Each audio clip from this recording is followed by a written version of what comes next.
Pro Players Stadium in Miami. The Giants and the Marlins coming at you with Game 4. A raucous crowd. Barely a place to park or sit, as the Marlins have taken this community by storm. Maybe the fans got on that Dontrelle Willis D train a little bit late, but they're certainly here in force. And Bob Carpenter, they certainly play well in this ballpark when there's something to play for. Hasn't happened a lot in recent years, but here for the Florida Marlins today, the crowd is with them. Yeah, you're right, Dave. Plenty to play for, and they've won 17 of their last 20 games on this field, including last night. And during the season, they won 53. Only the Braves and the Giants won more. A moment ago, Jack McKeon told me the best thing that can happen to this crowd is strike one from Dontrelle Willis. He feeds off them. They feed off him. And Juan Pierre told me they want the sun to come out. They want it to be a sauna down here. They want the Giants to know they're in South Florida. And the Giants, with all that experience, Dave, they know they're in for a big-time atmosphere today. The Marlins certainly don't want to get on their charter and head on out to Northern California, out to San Francisco tonight. They want to end it now. Starting lineup is presented by Bristol Myers Squibb, and some notable changes as Felipe ALOU juggles his lineup for Game 4. In right field, Jose Cruz Jr. is out. Jeffrey Hammond starts there. ALOU says he's not swinging the bat well. Cruz has also made 2 huge misplays in the series. Benito Santiago will not catch. Torrealba does. Santiago usually catches Jason Schmidt, and ALOU wants those 2 ready for a day game in San Francisco tomorrow. That is Rick Sutcliffe if they get that far. Dontrelle Willis has other things on his mind. The best breakthrough story in the major leagues this year. Well, just like Bob Carpenter said, the key to him is throwing first pitch strikes. But talking with pitching coach Wayne Rosenthal before the game, he said they're going to pull the range back on their big thoroughbred. He can throw 95, 96 miles an hour, but that's not his comfort zone. That's not where he pitches. They want him between 89 and 92 on the outer half or inner half. They don't care if it's up or down, Tony. They just want him moving the ball around. Yeah, and that's how they've had success in this series, is, you know, not sticking to one pattern. They've mixed it up. They've changed speed. Yesterday we saw Redmond go up in the zone. If he can do that same thing, he's going to create problems for these Giant hitters. That windup, that funky delivery certainly creates problems. His first offering of the day is in there for a strike, and we're underway. Ray Durham, a .285 hitter during the regular season, .231 for the series. He's led off each of the first 3 games with a hit. He takes one high. Yeah, he's been on base, you know, all 3 games, like you said, and he's worked his way in the scoring position. And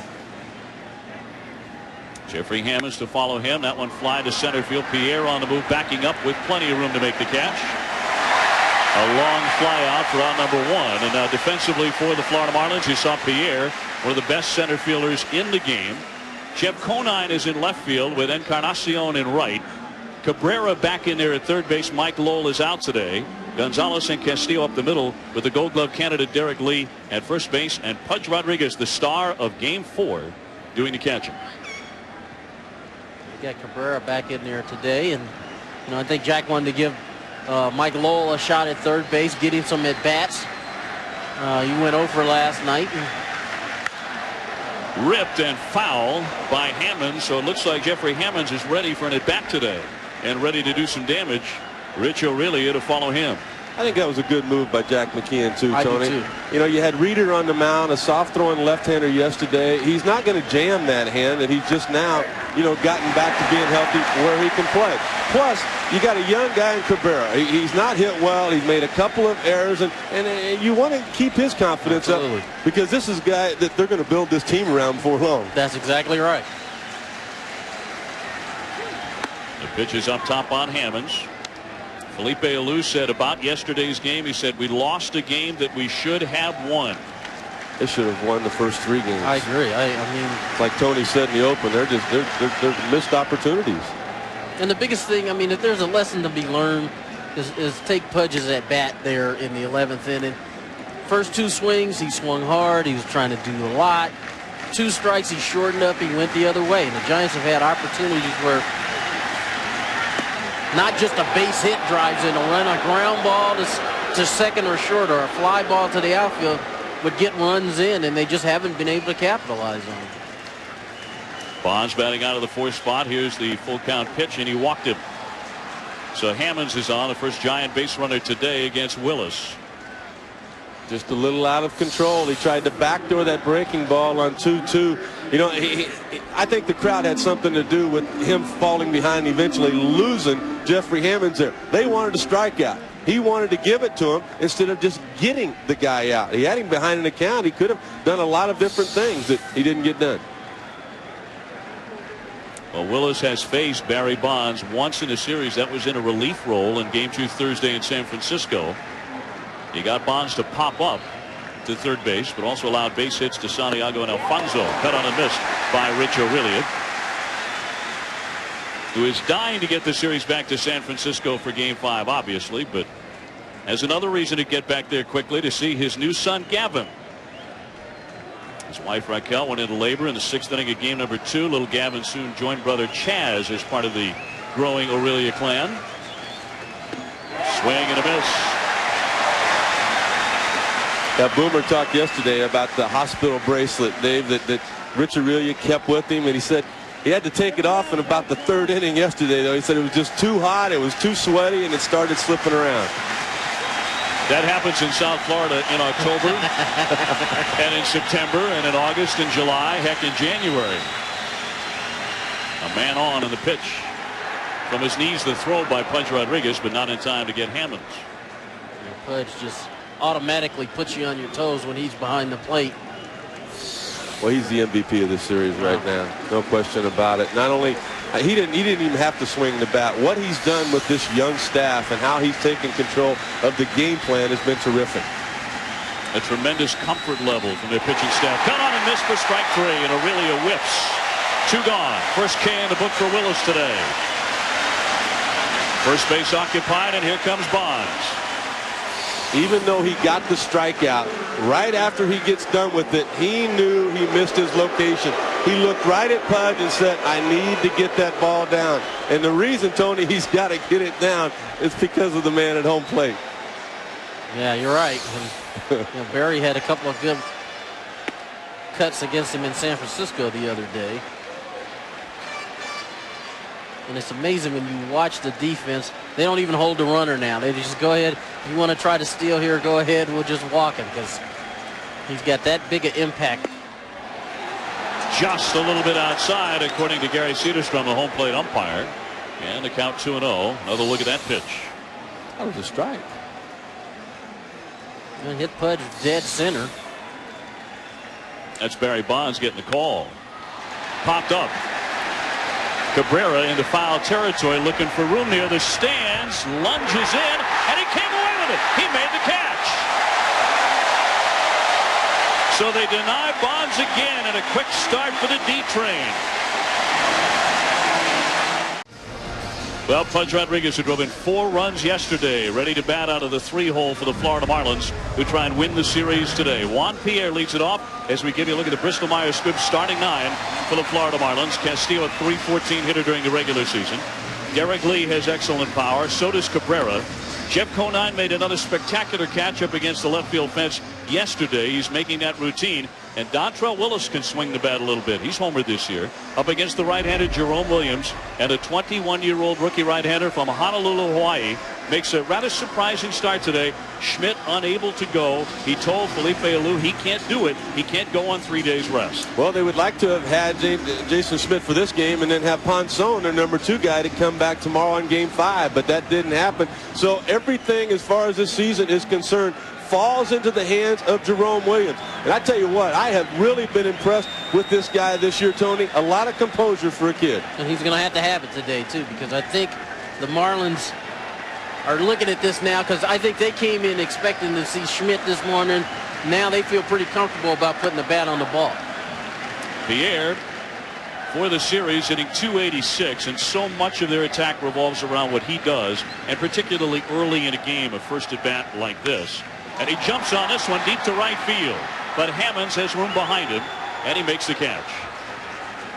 So Williams gets the first man, and maybe with that some jitters that he's bound to have at 21 years old, his first postseason start. I think the biggest thing for him is that he's got to throw first pitch strikes. The Marlins have never seen him before, and that's a huge advantage for a pitcher anytime he takes them out.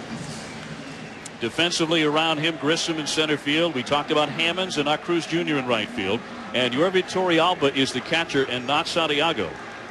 JT Snow also there at first base and not Galarraga today.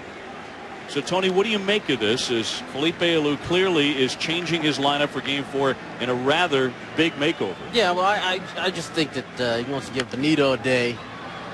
And, you know, obviously Cruz dropped the ball last night. And the fact of the matter is he was struggling offensively, too, so you want to shake that position up.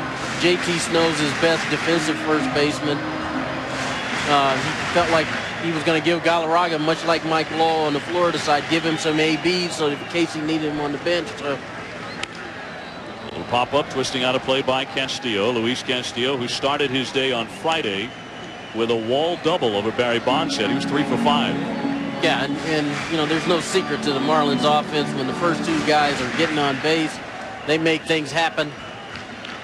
The second game it was Pierre. Yesterday it was Castillo. Up the middle, and that's going to speak off second base, and it caroms into right field. Castillo's trying for second, and he'll get there standing up as it was bobbled in the outfield. So he is into second. A ricochet shot and a little luck for the Florida second baseman. Tony, you called it, and they make things happen in a lot of different ways, don't they? And I mean, once this ball ricocheted off the bag, Castillo, there was no doubt in his mind he was going to go for 2. And you watch him here out of the box. This ball ricochets off the bag. And now Hammonds has got to change directions to come get this ball. And Castillo didn't stop.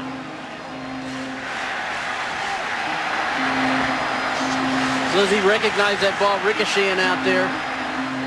If you're going to slide, you might as well go ahead. Don't pull up that way. He had the landing gear down. He pulled it up in a hurry, so it's a double for Castillo. And here's Pudge Rodriguez, who did all the damage yesterday. And it started with a home run for him. The hero of Game 3 drove in all 4 runs. A 2-run homer in his first at-bat. That was his first career postseason homer. Yeah, he just did it. Just seemed like he did everything for the Marlins yesterday. Not just knocking in the runs, but, you know, blocking balls, throwing runners out, being a cheerleader. Play on, but Castillo saw that coming and dives in. And, of course, Pudge Rodriguez won the ball game with his 2-strike, 2-out, 11th inning, 2-run single. He is hitting incredibly well with men in scoring position. During the regular season, he batted .375 in these spots. And Jack McKeon talked about that yesterday and before the game, and look who was the one who delivered for him yesterday. And the impressive thing to me is both of the hits that he got that knocked in the runs it started in an 0-2 count. He was in the hole 0-2, and he worked at the 1-2, and he lines a homer to left field, and then works at the 1-2 in the 11th and lines a base hit to right. Rodriguez called yesterday's game one of the best of his career, and you have to love his timing if you're a Marlin fan. And, you know, we talked with Jack McKeon about that. With Jack, was that the best game ever? And he goes, well, because of the postseason. But he went back to a game in which they were down 9-2 to the Boston Red Sox. Late in that game, came back and won it 10-9 on a home run by Mike Lowell. He said, we've been doing it all year. You give us just a small opening, and we're all coming through. Well, yesterday's 4-3 11-inning victory, Florida's 3rd straight home playoff win over the Giants in the Marlins' final at-bat, going back to the 2 games in the division series in 1997, games 1 and 2. All 3 in this ballpark have been decided by 1 run. So San Francisco is getting pretty tired of that result here out of Miami. Outside, Williams being very careful with Pudge here. 1997, the division series, the Marlins won it in a sweep, but those first 2 games were scintillating. A couple of the best playoff games you're ever going to see. The Marlins winning in their final at bat. That year, the Marlins felt that if they did not sweep the Giants, that they would lose that series. Breaking ball is in there for a strike on Rodriguez. The count 3-2. It's pitching there, Tony. Yeah, I mean, that was a great pitch because he'd been working the outer half on Pudge, and then he starts a breaking ball right at him. And so your point about having not seen him before, I think, comes into play. Payoff pitch, he got a piece, hit it back to the net. The game-winning hit for him yesterday in the 11th inning, and with a count of 1-2, Tony. Just good hitting. Shortened his stroke up, went with it. The key was the ball was elevated, it was up, so that made it a whole lot easier to do. But you know, the bases loaded, you're down a run, you need a hit, you need to find a way to tie the game or win the game, and he stepped up there and delivered again.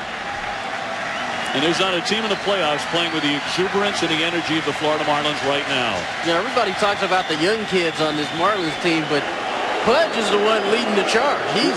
Tony, I totally agree. And when I look at his numbers, just 297, 16 homers, only 85 RBIs, it makes me think of Kirk Gibson when he won that MVP with the Dodgers years ago, and how he came up big in the postseason. He was hurt, could only play for that one at bat. But he does the same kind of intangibles for this team. He takes the young guys to lunch. He shows them around the new towns when they're on the road. He has really been an amazing leader.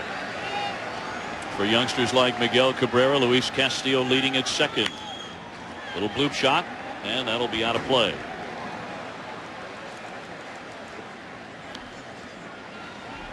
Jerome Williams out of Honolulu, 21 years old, made 21 starts during the regular season.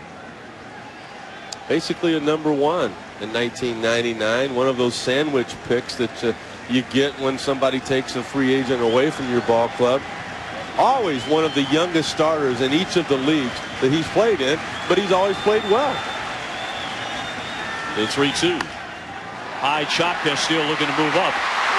Aurelia on to first base in time, and Castillo is into third. Let's go to the studio for an update. Here's Carl Ravitch. Carl. Hi, Dave. Thank you very much. Yankees and Twins, of course, being seen on ESPN. The birthday boy, Kyle Lowe's, check out his pitching here. Jeter goes down in the first. Giambi goes down in the first. Soriano grounded out, so the Yankees were done. Meantime, the go-ahead run 90 feet away. Roger Clemens gets Matt LeCroy at 0-0 going to the second. All right, Carl, that's exactly what Williams is trying to do here with the go-ahead run for the Marlins 90 feet away. And Castillo and the batter, Derek Lee, pick-off play, but he dives in. And apparently the Marlins are going to have to be very, very alert on the bases today, because Williams is not afraid to throw to any base. I thought that was just excellent composure there to not get the foot wrong to step off the rubber. I mean, he stepped off. He saw Castillo break down the line, stepped off, made a great throw to third. Pretty cagey play. And I agree with Tom. I don't think they were trying to steal home there. I think they were trying to get a balk out of the young guy. And he says, Well, he's trying to say to a first inning run and keep it scoreless here in game 4. A check swing by Lee. Derek Lee had a career year in home runs and RBIs. 31 big flies during the regular season, 3 out of 14 in this series.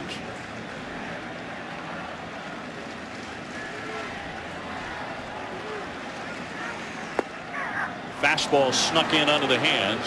1-2. You know, you look at Williams' minor league numbers, and what gets you to the big leagues as quick as anything else is throwing strikes. He's always done that, but he's never really been, per se, a strikeout type pitcher.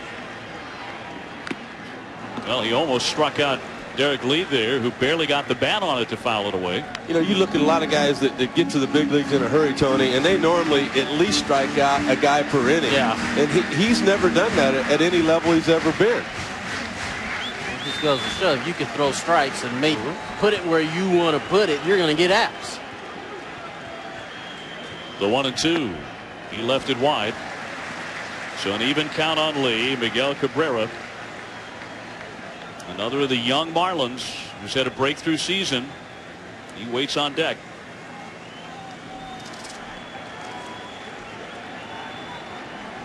Beautiful hot sunny day here in South Florida on a Saturday when normally all eyes are focused on college football in this part of the country. But look at this house. 64,000 for baseball. Marlins baseball. And a lot of it, Dave, was walk-up. Sure was. Swing and a miss, and Lee strikes out. So Williams leaves that runner glued to third base. Both youngsters off to good starts in Miami.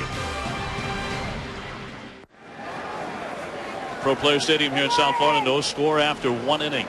Division Series game number 4. The Marlins up 2-1 after a thriller in extra innings yesterday. Edgardo Alfonzo leading things off against Dontrelle Willis as a pair of 21-year-old rookies go head-to-head. And Alfonzo is the one Giant who is having a brilliant offensive series. 6-15 his batting average. A brilliant play by Cabrera along the line, and he guns to get Alfonzo, denying him what would have been his 9th hit of the series. And the Marlins are making all the plays. This kid's special. Yeah, he is. Tony, I know you bear down on him watching him take batting practice. What do you see? Yeah, well, he's a much better third baseman than you think. He's a big guy. He's about 6'3". You know, but he's got good range. He's got nice soft hands, as you saw in that play. Backhand, he got up. He got a strong arm. You see 1 error in 34 games. He started out playing left field, and I tell you, he's been impressive. He really has, and it gives Jack McKeon some options too, because you know you can put him in left. He can play third. He probably can play first, but not that he's gonna. But I think he's been very impressive. Here's Marquis Grissom with the bases empty and 1 out. You know, when they come up as a shortstop like he did, that on all the other teams that he's played on, he's been the most athletic person. So he won't embarrass you anywhere. And that's a body he's going to grow into and get even more strong and more powerful, and could develop into a 35 to 40 home runs a year kind of guy. You know, that's kind of scary when after you've stood next to him. I mean, this is a big guy, and he's got some growing to do too. Willis walks his second man. This one coming with 1 down. Let's go down to Bob Carpenter. Bob. Even it's no surprise that Edgardo Alfonzo is having the kind of playoff series he is. As Rick mentioned last night, he's very family-oriented, very religious. It was very difficult for him being apart from his family the first half of the season. He was in San Fran. They were in New York. He took the break, had a long talk with his brother. In the second half, he hit .306, 49 RBIs. It's no surprise he's been on base 9 times in this series. And Carpy's done it in the playoffs as well before in the 2000 League Championship Series with the Mets. He hit .444. Here's JT Snow, a runner at first base. And we'll see if Grissom is gun shy at all about trying to pick up a theft of second. Remember, he was gunned down at third base yesterday by Pudge Rodriguez, who indeed made a terrific throw, but still scratching ahead about that one. A line shot into left center field, and deep out there, Pierre had to back up for it into third base. That's Grissom, and on at first, JT Snow, and they're on the corners here, and a second inning threat for San Francisco. Well, we've talked about all of the great things that Juan Pierre has done for this ball club. He's the igniter, the leadoff guy. He's the guy that sets things in motion. All of his range in the outfield. But the one thing that the Giants know about him, he can't throw. Right. And Marquis Grissom takes advantage of that. He got a walk. There's a base hit to the opposite field. They're going to test his arm every chance they get. Absolutely. And Marquis Grissom, you know, knew as soon as that ball went into left center field that he was going to go to third. And much like the Marlins put pressure on the Giants, they need to start putting some pressure on the Marlins. Swinging a high fly ball by Torrealba, driving back Conine. Conine right there on the warning track to make the catch, but here comes Grissom. He'll tag up, and he is in to score. And San Francisco has a 1-0 lead as Torrealba, getting the catch today and batting 8th, has himself a sacrifice fly. And that's good hitting, really. That's good hitting by Torrealba. You got first and third. The thing you don't want to do is hit it on the ground. He got a ball that he can kind of get some lift on, and it's a fly ball to left field, and they get to run home. I think a young pitcher might have got caught there. He's been watching everybody else take that first pitch. Well, that's because there wasn't anybody at third base. I mean, things change when runners get into scoring position. He found what he was looking for, and I thought for a second he got it. A little quick, you can see it. But the man out of Caracas, Venezuela, getting in that lineup today and paying a dividend. Fouled away by Williams. Jerome Williams, the pitcher. 2 down here to run in for San Francisco. And Tony, how important is it after that heartbreaking loss to the Giants yesterday to score first off of Dontrelle today? See, I think it's huge because now you can breathe a little bit. You know, you got a run on the board. You got an early lead. Swing and a miss, strike 3. Strikeout number 2 for Willis, but the Giants get run number 1 here in game 4. They're up against it. Jack McKeon, one popular dude here in South Florida. And they want to write that headline, Jack slays Giants. But his team is down 1-0 as we go to the bottom of the second inning. Rick Sutcliffe, Tony Gwynn, Dave O'Brien, Bob Carpenter with you as Miguel Cabrera goes after the first pitch from Jerome Williams, who has a slim lead here. It'll be Encarnacion next and then Conine. This, by the way, the 7th time in Major League history rookie starting pitchers have met in a postseason game, but they've never been this young. That's a strike as Cabrera committed. Jeff Kellogg said he went, and the count 0-2. You know, another thing too, Tony, that I give credit to Jack McKeon for, these young players don't complain a lot. No, they don't. They leave that up to him. Rake down the left field line. That's going to skip on that grass and up against the fence. Cabrera wants 2. Bonds up and throwing, and it's offline. He's got himself a walk-in double. Second 2-base hit off Williams for the Marlins today. Let's go to the studio for an update. Here's Carl Ravitch. Dave, San Francisco draws first blood. So do the New York Yankees. Hideki Matsui, upper tank. It's a 2-run shot, and the Yankees are on top of Kyle Loesch on his birthday by a score of 2-0. Go back to Florida. We'll keep you posted. And back here in Florida, the Marlins trying to get on the scoreboard here themselves. A leadoff double by Cabrera. And Tony, I know you like his swing a lot. Yeah, 0-2 there too, and just kind of shortened up. Got a ball that he could pull it in the corner. Marlins have a guy in scoring position. Encarnacion looking to bunt, drops it down to push that runner to third. That'll do it. Cabrera safely over to third base. So the Marlins looking to tie, trailing right now, but think about this. They have 5 wins against the Giants in the postseason, and they trailed in every single game. It's early, but it is 1-0 San Francisco at the moment, and Jeff Conine about to dig in. Jack McKeon talking about that sacrifice bunt before today's ball game, saying really the only guy he wouldn't do that with is Derek Lee. He said when guys hit clean up, they're expected to do big damage. Everybody else needs to be able to do anything that we ask for as far as offensive is concerned. I think it's interesting that the Giants are playing their defense here kind of halfway. They're not playing it all the way in. They're playing it halfway, so if they have a shot at the plate, they might take it.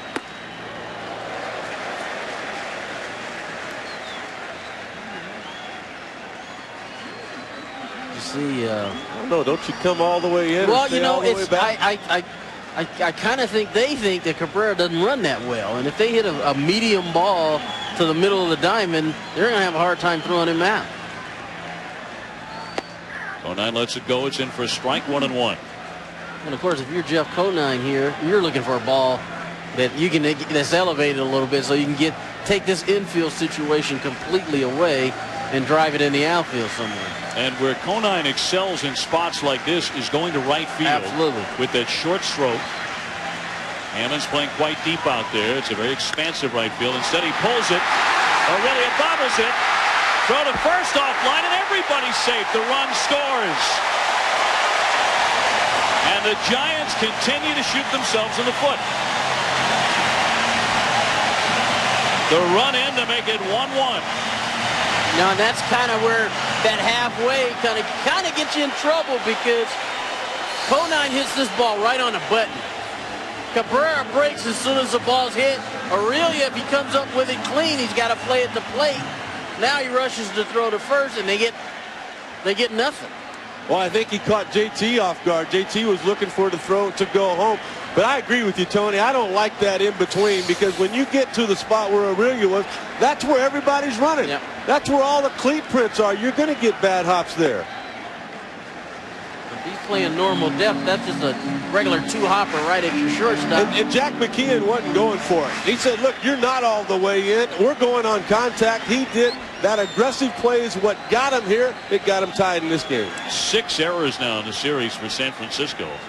Here's Alex Gonzalez. 1 down and a run in. He bloops that one foul. A lot of these plays on which the Giants are making mistakes, though, Tony, are not difficult plays. That ball was hit right at Aurelia. The ball that Cruz dropped in right field yesterday, he one-handed that ball. His own admission, he should have caught it. They're making mistakes on plays they don't usually make mistakes. This is very un-Giant-like baseball. Very un-Giant-like. I mean, we saw a ball go through JT Snow's legs, and that never happens.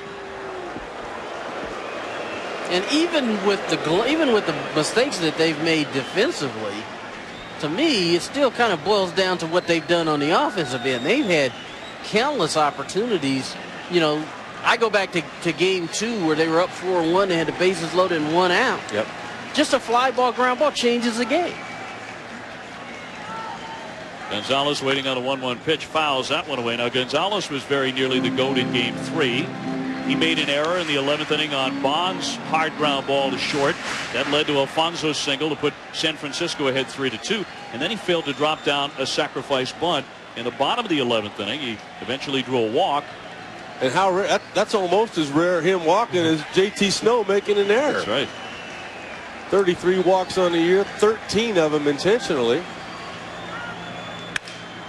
Shattered bat and a pop-up, and Aurelia sees this one clearly to make the catch. Out number 2. Dontrelle Willis now to step in. He swings a pretty good bat, and up against his fellow rookie 21-year-old in Jerome Williams, who's trying to get out of this inning with only 1 run allowed. Williams has been impressive too here. He's made quality pitches. He made a quality pitch to Conine. Really should have got an out of that pitch. And he's been impressive. He's working both halves of the plate. Looks very composed. Yeah, even after the error, comes right back throwing strikes. Now he gets the number 9 hitter. That one up the middle, hit pretty sharply, and through for a base hit. A single for Willis going after the very first pitch. First and second. And the go-ahead run in scoring territory now for Florida, thanks to Willis. His mom is here today. His mom, who raised him, a single mom who did such a wonderful job. She's delighted. That guy's an athlete. Swings the bat, throws 90, 92, 93 miles an hour. So smiles from Joyce Harris, and a great story. She's a welder on tall buildings and bridges. That's what she does for a living, raising Dontrelle, who's just a great kid. She ain't going to be doing that much longer. No, Dontrelle says that his mom was an excellent softball player. She was a first base woman, I should say, and catcher. And after games, she would catch Dontrelle. In there for a strike on Juan Pierre. He has flied to right, 0 for 1. Said he was here at 8 o'clock this morning, Tony. Lenny Harris said he was lying because he said he walked by his car and he felt it and it was cold. I believe Lenny too. Yeah, Lenny said he'd been there a lot earlier than that. That one hit sharply but foul, skipping just outside first base. Otherwise, 2 runs in. Very close by Pierre. I think Pierre thought that ball might have been fair. Foul. Well, it took the first bounce was in fair territory, but then it had some kind of weird spin, or it might have caught the seam where the grass and the dirt come together because it just threw it into foul territory. Conine and Willis on board, 1-2 the count on Pierre, who struck out just 35 times all year. Just looking to get the bat on it. That's what he was talking about. Tony, you've talked to him a lot about hitting. He said, I have to shorten up. And that's, it's usually the last thing to come, especially for a guy, like Pierre. He knows his role. He's a guy who can bunt. He's a slasher. He's going to go from line to line, but, these 2 strike at bats, when you're the leadoff hitter, these are the kind you got to try to find a way to get the bat on the ball. 2-2. Got to be selective and get yourself a good pitch. Pierre was 0 for 5 in game 3, but he drew a very key walk from Tim Worrell, and he would score the winning run on the bottom of the 11th on Pudge Rodriguez' 2-out single. The Marlins had very little time to celebrate, though. Right back at it for a 1 o'clock first pitch. Line drive caught on the leap by Alfonzo. Tremendous play. That saved at least 1 run. But the Marlins get 1 run, and they have tied this thing up in game number 4. We're even at 1. Well, the Marlins need a win to go to the National League Championship Series, but they're tied up with the Giants here in game number 4. More division series coming your way. ESPN2, it's Oakland and Boston at 7:30 Eastern Time, 4:30 Pacific from Fenway Park. That'll be Lilly against Lowe, the A's leading that series 2 games to none. The Major League Baseball Division Series on ESPN2. Manny Ramirez has to get going, Rick Sutcliffe. They are corralling him, and that one is looped and line foul by Ray Durham, and the 3rd inning is underway. And they got a chance to get going, that being Boston. I'm not taking anything away from Ted Lilly, but he's not Mark Mulder. And with Mulder out for the year, Boston's got a chance to pick up a couple of wins and some momentum heading back to Oakland. The Red Sox ripped Lilly in his start at Fenway Park earlier this summer, knocked him around and knocked him out early. Durham 0 for 1. He's flied out to center. And it's Hammonds and Aurilia as the 2 young starters look to settle in now. A breakthrough year for Willis. He won 14 games coming out of nowhere. He's actually from Alameda, California. Last year rooting all the way for the San Francisco Giants. He also roots hard for the Oakland A's. It's got to be weird for him to be out here on the field competing against them a year later. Oh, you betcha. Cut on and missed. And of course, as far as the A's support that he has shown all his life, how about the constant comparisons to Vita Blue, which started when they brought him up in May. And I love what Jack McKeon said when this series started. You know, there was talk about Schmidt pitching today or not. He said Willis is definitely pitching because we wouldn't be here without him. National League Pitcher of the Month in the month of June. Won 8 of his first 9 decisions. You can talk about changing managers and you can talk about fans starting to show up, but you do need to start right here with this young man. Well, the crowds grew. They had a special ticket package just for him, the D-Train ticket package for just Dontrelle starts here at Pro Player Stadium. Routinely drawing many thousands more for his outings than anybody else. Television ratings had a tremendous spike when he was pitching. I loved asking him, well, when you went to the clincher going to the World Series, why didn't you go to a World Series game? Woo-hoo. He said, I couldn't afford that. He strikes out Ray Durham to begin the 3rd inning. Number 2 for Dontrelle. 75%. That's a pretty good figure in just about anything you do. And that was the percent, Tony Gwynn, of leadoff men that Dontrelle Willis got out. I mean, that's Greg Maddox like. Yeah, that makes your job a whole lot easier when you get that first guy. You know, I think he's kind of found his rhythm now, and he's been able to throw everything for a strike. I tell you, nothing would give me more confidence in a start than when I got a hit. You expect to pitch well when you get a hit. And now he is really beginning to mix. Yeah. And to take something off when he has to. Yeah. He threw a changeup to Durham for the 2nd strike, and now he comes back with one to Hammonds.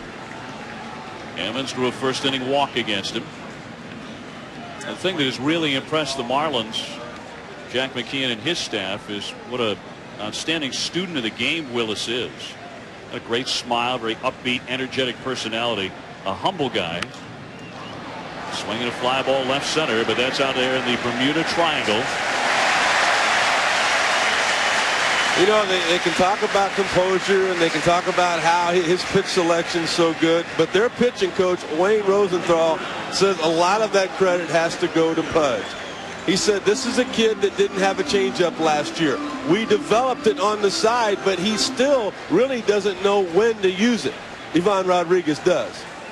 You made the point yesterday, you didn't see anybody shake off Pudge Rodriguez. In fact, throughout the series, it's been like that. You have total confidence in this veteran catcher. That went down low for a ball. And it's a lot like what you see from the Giant starters and Benito Santiago, who's not catching today, but they're very comfortable with him. I totally agree with that. I mean, they have yet to shake off. And the thing about it is, it's not just the pitchers that Pudge has had an influence on. It's all these guys. It's everybody. Yeah, it's his team. And Rick's exactly right. Where he goes, these guys will follow. Aurelia pops that one out of play, 0 for 1 with a strikeout. You know, it reminds me a lot. Some of the criticism about Pudge in Texas was fair. I mean, it came from so many people. You know, he puts down a fastball all the time with a man on and what have you. It reminds me a lot of Benito, because Benito was criticized early, and he gets a second chance, and you mature, and it becomes more important, and you do the job. Ripped into left, but Conine right there on the sinking liner. Hit well, but round number 3. Been talking about Pudge Rodriguez, the hero of the series so far for the Marlins. He'll be up to bat when we return to South Florida. Our aerial views courtesy of the Goodyear Tire and Rubber Company. Its fleet of airships. With us today, the Goodyear Blimp Stars and Stripes, continuing a 78-year tradition as the aerial ambassador and icon of the 105-year-old company. I mean, that's just one of those names you trust, you know. Goodyear. Everybody have a good year. You know, this game must be big because it's football Saturday in this state. And they're covering our game. Sutcliffe gets back home. There's going to be, what do you think? Yeah. Snow tires, and more snow tires in the driveway there. Well, you're not going to need them down here. You betcha. Tony ain't going to need them in San Diego. All you, man. LUIS Castillo 1 for 1 with a double that skidded off the second base bag. Rodriguez and Lee after him against Jerome Williams. Now, the Marlins had never faced him until today. First time through the order. They did get a run on 3 hits. Second pass is a little different story for teams against him as his rookie year unfolds, Rick. Sure is. 190 team average first time through the lineup. After that, 268. I think that's a good move on the part of Castillo. From the left side, he's not going to hit many extra base hits. He didn't hit any home runs this year. Make him throw 2 strikes rather than just 1. The payoff. Little trickler, third base side foul. Castillo will head back home here. You know, Tony, I'm just thinking, I don't think I ever saw you swing the bat 3-0. I think once. I think I did it once, but my theory was always 3-1 was going to be just as good as 3-0, or 3-2 is going to be just as good as 3-1. You know, in our case, they didn't like to walk you. Well, there's ball 4. So Castillo is on. I wonder what possessed him to swing the bat on 3-0. The one time he did it. What happened? I just got greedy. You know, every now and then you take a shot. I was trying to go deep, and it's funny because it happened against the Marlins. I fouled it. It was a 3-0 pitch. I fouled it off. The next pitch, I went deep. Should have done it a lot more often. That's what Ted Williams said. That's exactly what he said. You said you should have done that more often. Yeah, but you had you were a number 2 guy. You know, you were a top of the order guy, get on base, score. Well, see, when I started out, I was a lot like Pierre and Castillo. I didn't have a lot of pop, so I just kind of concentrated on, you know, trying to get on base, trying to steal bases, trying to score runs. That's what they do for the Marlins team. That's what I did. I was that same kind of guy, but you know, as you get older, you get smarter. As you get smarter, you start to pay attention. You start to realize how you do what you do, and then you try to add to your game. And you know, you and Edgar Martinez, to me, are so much alike, almost parallels in opposite leagues, because you know, people talk about strong and being in the weight room. Your strength is your wrist and your forearm. Yeah. And that's where that power came from. That's where his power came from. Pudge Rodriguez with some pops, 16 home runs during the regular season with 85 runs batted in, and he lays off that pitch. I remember that spring training. I grabbed one of your practice bats, and it had weights on the knobs. You remember it, yeah. I mean, that just a little drill to strengthen it? Yeah, because if you watch guys in the on-deck circle, most of the time you put a donut on the end of your bat that puts the weight on the barrel.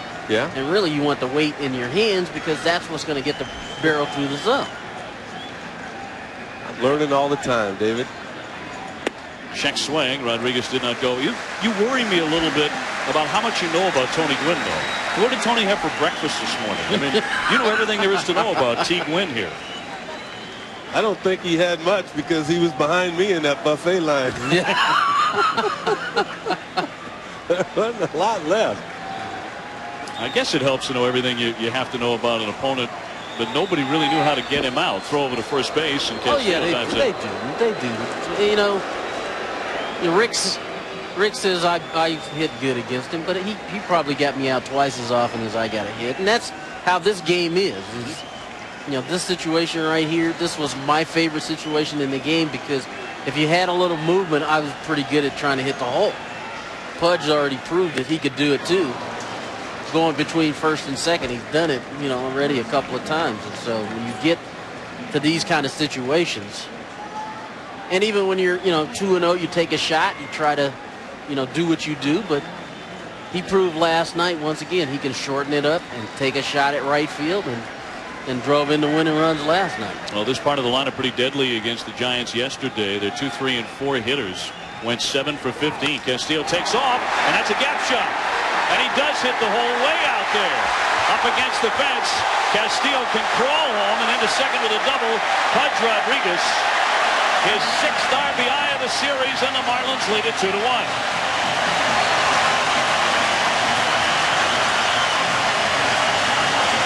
All of you young hitters, write this down.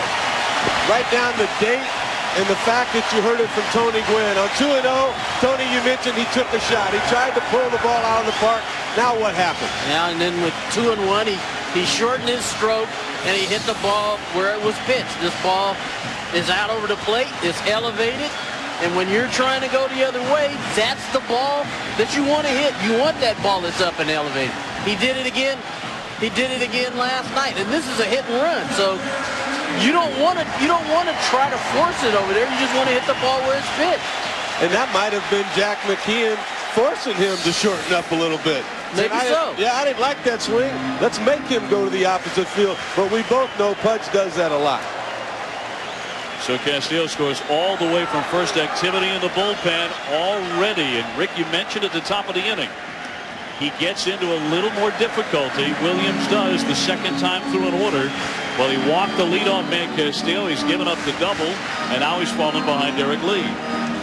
You know, we talked about Pudge so much in the last couple of days, but you watch, if you're the guy hitting behind him, you can't help but have that have an effect on what you do. And I think Derek Lee is another example of a guy who's benefited from hitting behind Pudge all year long, because he's a guy that's gone the other way a little bit more this year than before, too. Here comes Righetti. He does not like something going on with Williams here. Dave Righetti, the pitching coach, out to the hill. Jason Schmidt, the speculation was hot after yesterday's loss in Game 3 that their ace, Schmidt, would start today. Brower continuing to throw in that bullpen, but he went to Felipe ALOU last night and said, I can't do it. Not on 3 days rest. I'm not able to go. ALOU admitted he was leaning that way. Probably would have started Schmidt today. Schmidt obviously available for game number 5 if there is one. Well, one thing Righetti did when he got out there, he looked straight down at the left foot of Jerome Williams. And now I'm going back to his at bat. Oh, great shot, guys. Watch what happened. Look at the front foot. Right off the top of it. And that was the first thing it looked like Righetti asked him about. Lee foul tipped it to the mid. 2-1. Should be 3-0. Well, once again, you know, I mean, Jack McKeon has not been holding these guys back. He's letting them go ahead and take a whack at it. But I know, Jack, there's a situation here. A job needs to be done. He's the 4-hitter. 3-1. He's the 4-hitter, and his job is to either get him over or get him in. And look at young Miguel Cabrera. He walks back to Bill Robinson as if to say, if he walks, am I bunting? I mean, that's a kid that gets it. Nobody out here. Instead of Basin into left. Rodriguez into third. He's trying to score. Bobbled on the infield, and a run is in. 3-1.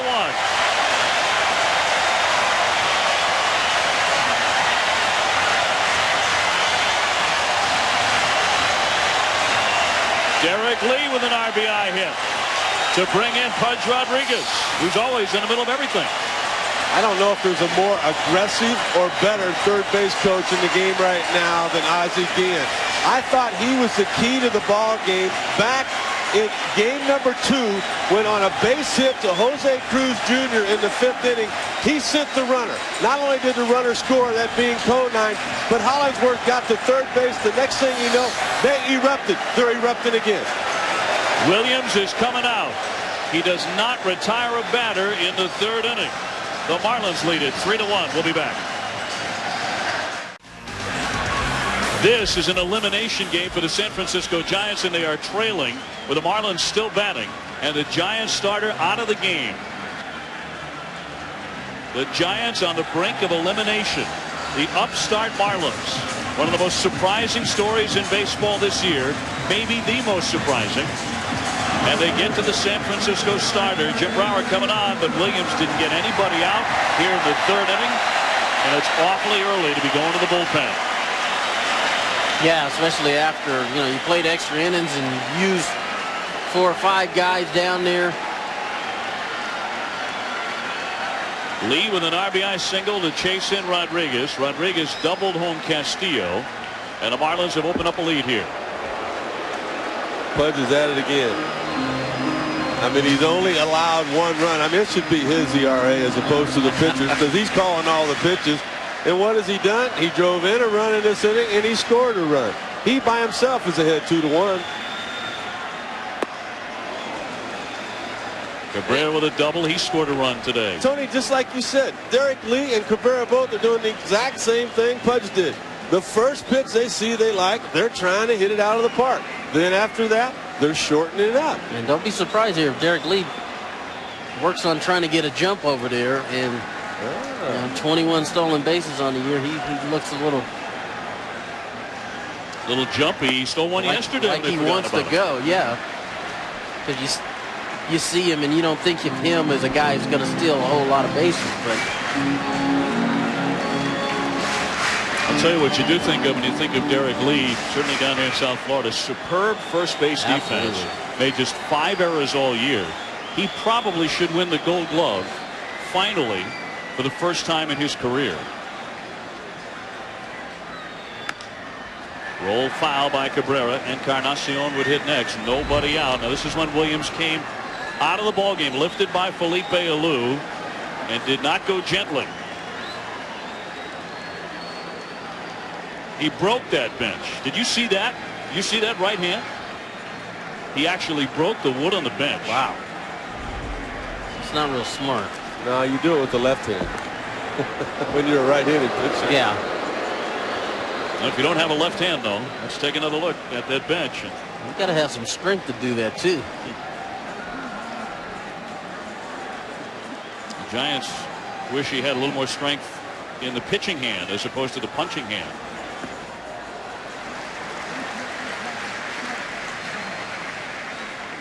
I think that's the big difference between the 2 young starters here this afternoon. Willis has gotten the leadoff hitter out every inning. The last 2 innings in which the Marlins have scored, Jerome Williams was not able to do that.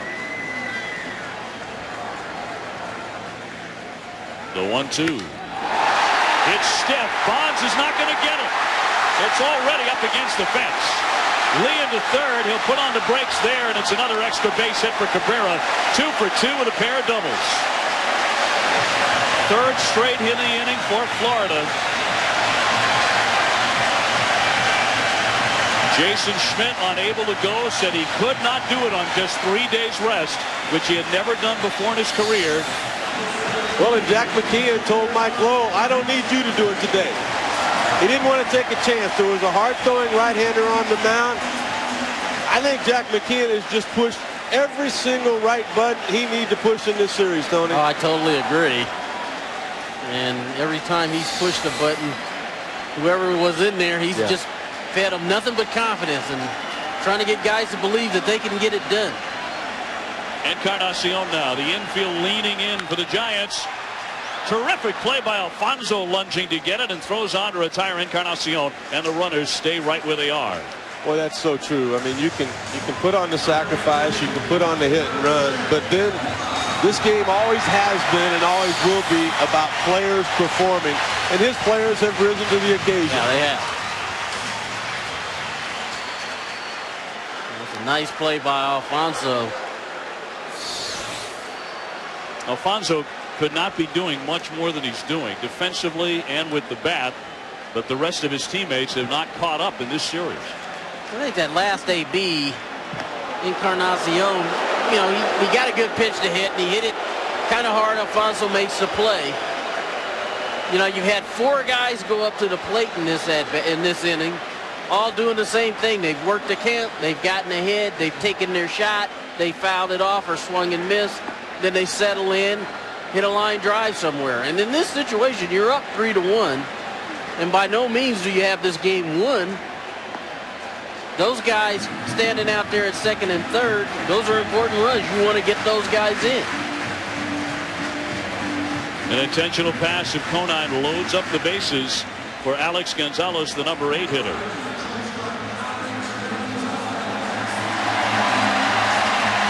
So he will bat here with no place to put him and just 1 man out. That's a great point, Tony, about Encarnacion. I mean, if I'm on the mound right now, a few years ago, I feel like I can get out of this. Yeah. You can strike Gonzalez out. You got the pitcher next. Marlins, by the way, the only team in the majors not to hit a grand slam this season. In fact, they haven't hit one since hitting grand slams in each of the first 2 games of 2002. So it's been a while. Well, you figure with 8-9 coming up, you got a good chance of getting a ground ball. Broken bat roller. Alfonzo steps on third for 1. Crossed the diamond. He made another fine play. And a terrific job by Brower to get out of the inning. But the Marlins grab 2 more and lead it 3-1. A victory in the Florida Marlins advance to the National League Championship Series. The Giants trying to get it to a 5th game back at Pac Bell tomorrow. The Giants need Mr. Bonds, and he drives one deep to center field. Pierre backing up on the track to make the catch. He hit one to the warning track yesterday. He does it again in game 4 and just missed one. That's a pretty pure swing right there. He just didn't get enough of it, but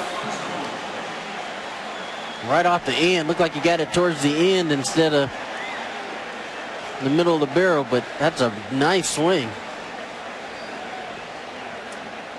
That's Joyce's reaction. Dontrelle's mom, she can breathe now. And so can Dontrelle, who faces Edgardo Alfonzo. He's having a tremendous series. 0 for 1 today, but came in with a batting average of .615, and he's made a couple of dazzling defensive plays as well. I hate to think where they'd be without him. He's gotten the big hits for him. He's made some nice defensive plays.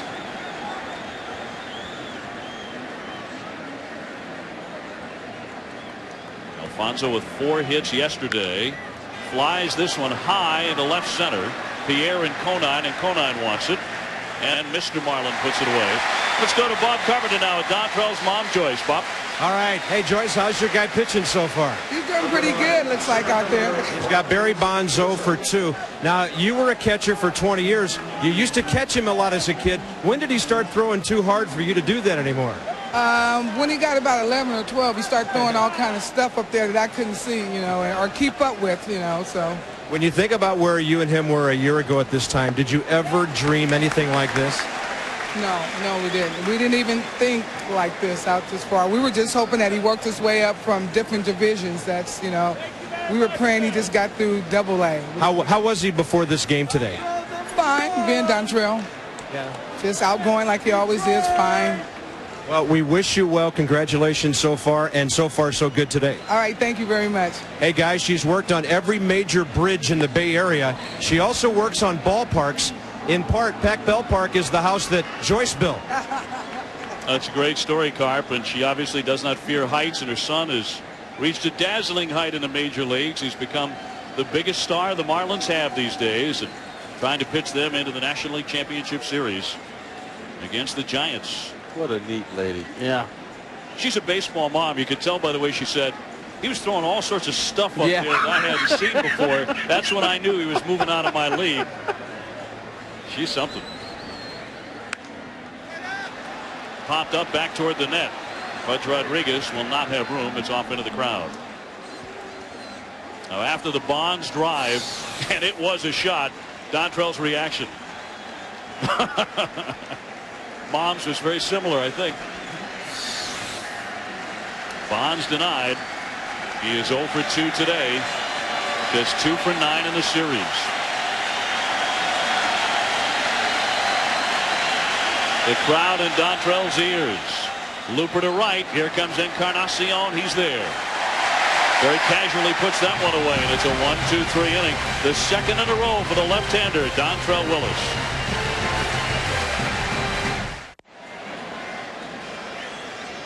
The D train has him going here in Florida. It is a 3-1 Marlin lead, and Dontrelle Willis will stand in and face Jim Brower, and then it'll be Pierre and Castillo. Jerome Williams knocked out of the ball game as he lasted 2+, did not retire a hitter in the third. We really don't know if that foul ball off his foot had much to do with his early exit in this game, but he is gone, giving up the 3 runs that the Marlins have scored. And Willis was part of that uprising in the second inning. He got himself a base hit, so he's 1 for 1. Earlier this season, he belted a home run on May 31st off of Danny Graves, and he slices another single to left, and everything is going Dontrelle's way today, at least so far. Let's go to the studio for an update. Here's Carl Ravitch. Hi, Dave. While you're away, the Rocket was throwing A.J. Przinsky. Goodbye no-hitter, goodbye shutout. Home run for Przinsky. They couldn't add to it, so it's a 3-1 game in both places right now.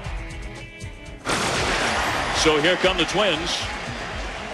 Willis is on, and Juan Pierre in the box with Mom looking on.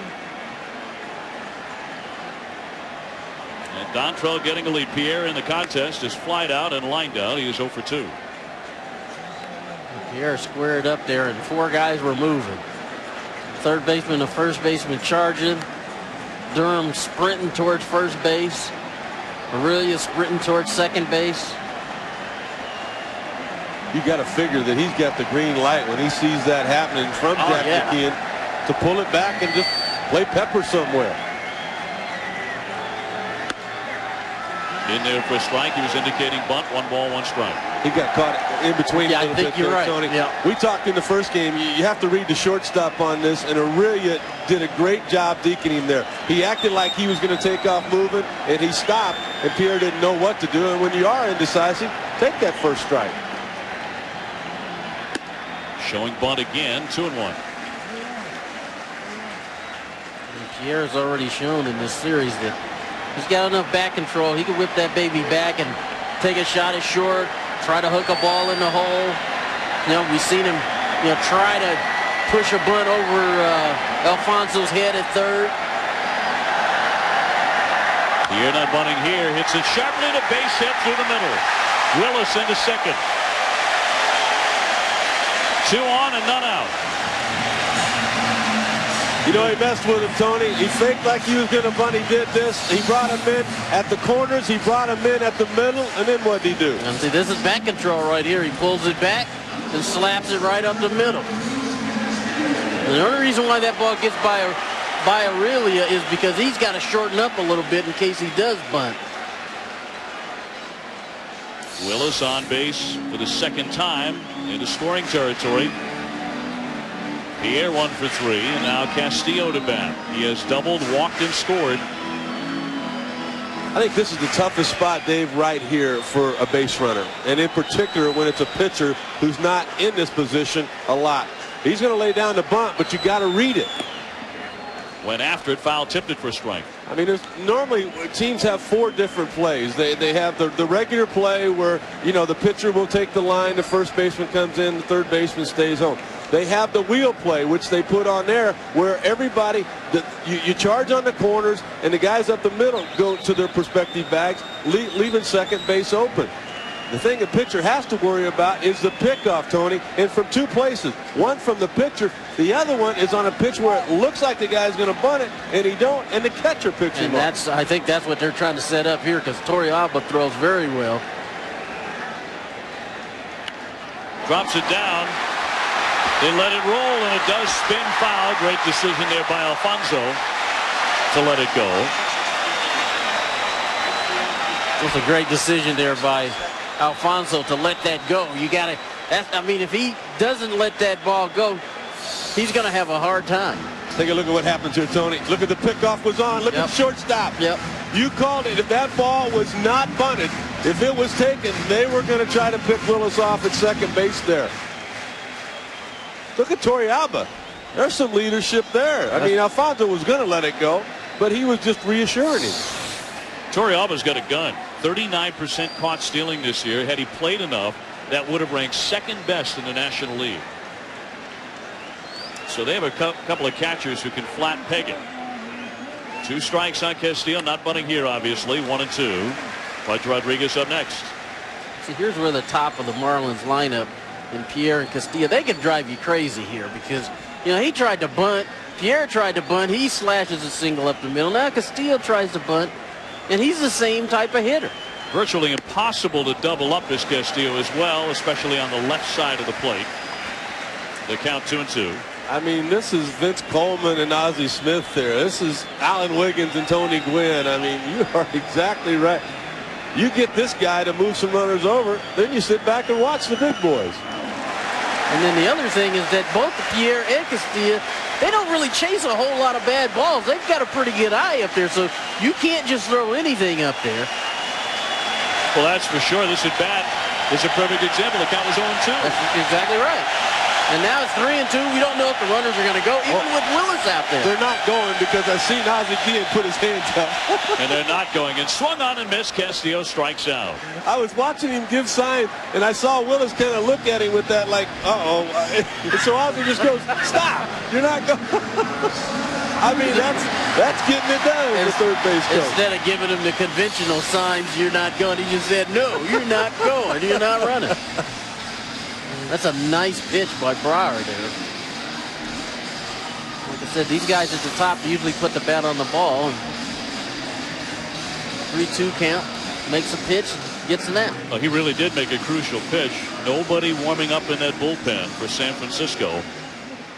But Brower, if he can get a ground ball right at somebody, is out of this inning despite giving up back-to-back hits to start it. Well, that's twice that these Marlins have not executed. And as Tony said, this game is far from being over right now. Encarnacion should have made something happen. Castillo should have made a productive out. Here's the red-hot Pudge Rodriguez, though. And anytime the Marlins do something, it seems offensively or defensively, Pudge Rodriguez's name is somewhere in the mix. Just right in the middle of things. Drove in his 6th run of the series with a double in the 3rd. The Marlins, incidentally, have out-hit the Giants 8-1. Off the end of the bat, a trickler to first base. Snow has 1 play. The runners move up. Now they're at 2 gone. So no RBI this time for Rodriguez, but he does get now 2 men into scoring position. And that'll send up Derek Lee. And if they don't score in this inning, Tony, Dontrelle Willis has used up a lot of energy out there on the base paths here for nothing if they don't put a run up. Yeah. He needs to touch home plate, and they need to give him about 10 minutes to get a drink and a towel and some water before he goes back out. If not, he could get in trouble. You know, if he wasn't such a good athlete, I mean, he inside out of that ball left field when he was hitting, and you just hate to see him running around this early in the game. He's been on base twice, 2 hits. And I think that was a sign right there. I mean, there's 2 outs and the ball was hit on the ground. He should have been coming home. And he just kind of now he's taking his helmet off. Castillo, he didn't move him up. It made it more difficult for Pudge. It's a hot, muggy day as Lee takes one outside. It cools off around here whenever there's an ice age. That's pretty much it. Temperatures in the 80s and 90s. Actually gets into the 70s over the winter months, which lasts about 9 days. Yeah. So Willis might be feeling some of that heat. Wrapped foul into the dugout of the Giants by Derek Lee. Jack McKeon was talking about that conditioning, Tony, saying that Willis pitched over in San Juan at a ball game there, and the reading on the field was 156 degrees, and he said he's just as strong in his last inning of work as he was his first. Well, you would think he would be fine because of the adrenaline and pitching in his first postseason game, but you know, playoff baseball is a little bit different than regular season baseball. Yeah, that heart is racing. Yeah. 1-2. Check swing by Lee. as he stayed away from that pitch. But think about Brower and what he did an inning ago. Yes. He got Gonzalez with the bases loaded to hit into the 5-3 double play and end that threat. And now if he strikes out Lee, he gets out of a second and third 2-out situation.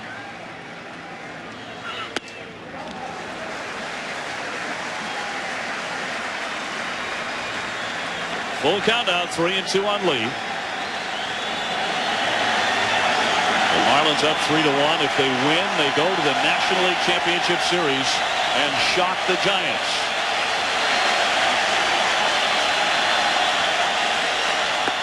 He walked him and the bases are loaded. Lee is on. And the youngster Cabrera will march up there now. He's a perfect 2 for 2 and a pair of doubles today. It looks to me like DERREK kind of stuck to his plan today. He wasn't going to chase anything out of the zone. Second straight inning, the Marlins have had the bases loaded. This is the last guy I'd want to face right now. You know what? I was just thinking the same thing. I mean, he's swinging with some confidence. These are the first 2 hits he's got in the series. 0-1.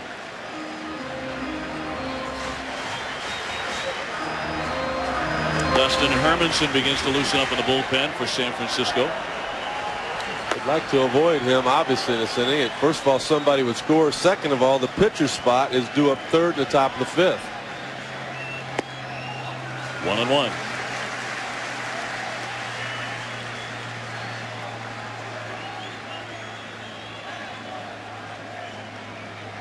Still early here in the 4th inning. But the Marlins have the bases jammed, and this could be a back-breaking kind of a hit if Cabrera gets another one. It almost hit him. He tried to sell it to the home plate ump Gary Cedarstrom and said, look at the elbow. He wasn't buying any today. I don't think that's a good idea for the guy behind home plate. Well, it didn't miss him by much. He sure didn't.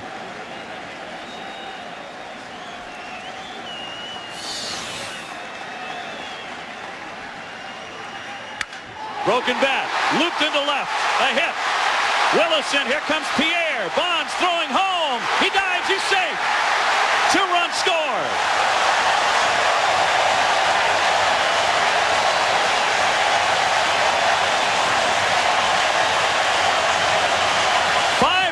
Florida. Cabrera with his 3rd hit today against the LUIS Giants,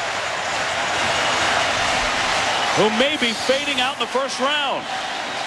All of you rotisserie league and fantasy league guys that do that, you better try to figure out a way to get that guy on your team. He's going to be an everyday player, a productive player, Tony, for a long time. Well, I totally agree. And not only does he get the base hit, but look at the base running.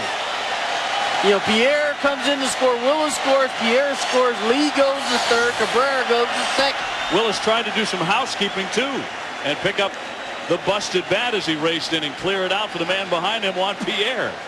He's doing a little of everything today. Cabrera with his 3rd hit. He's driven in 3 Marlin runs. Encarnacion took a swing there. 5-1 the Marlins.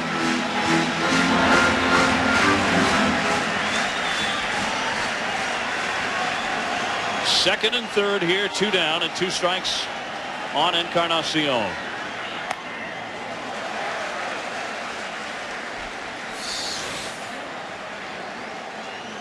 Oh, I want to go sit down. He's saying, oh, let me get this out of you. No, I can't help you. Sorry about it.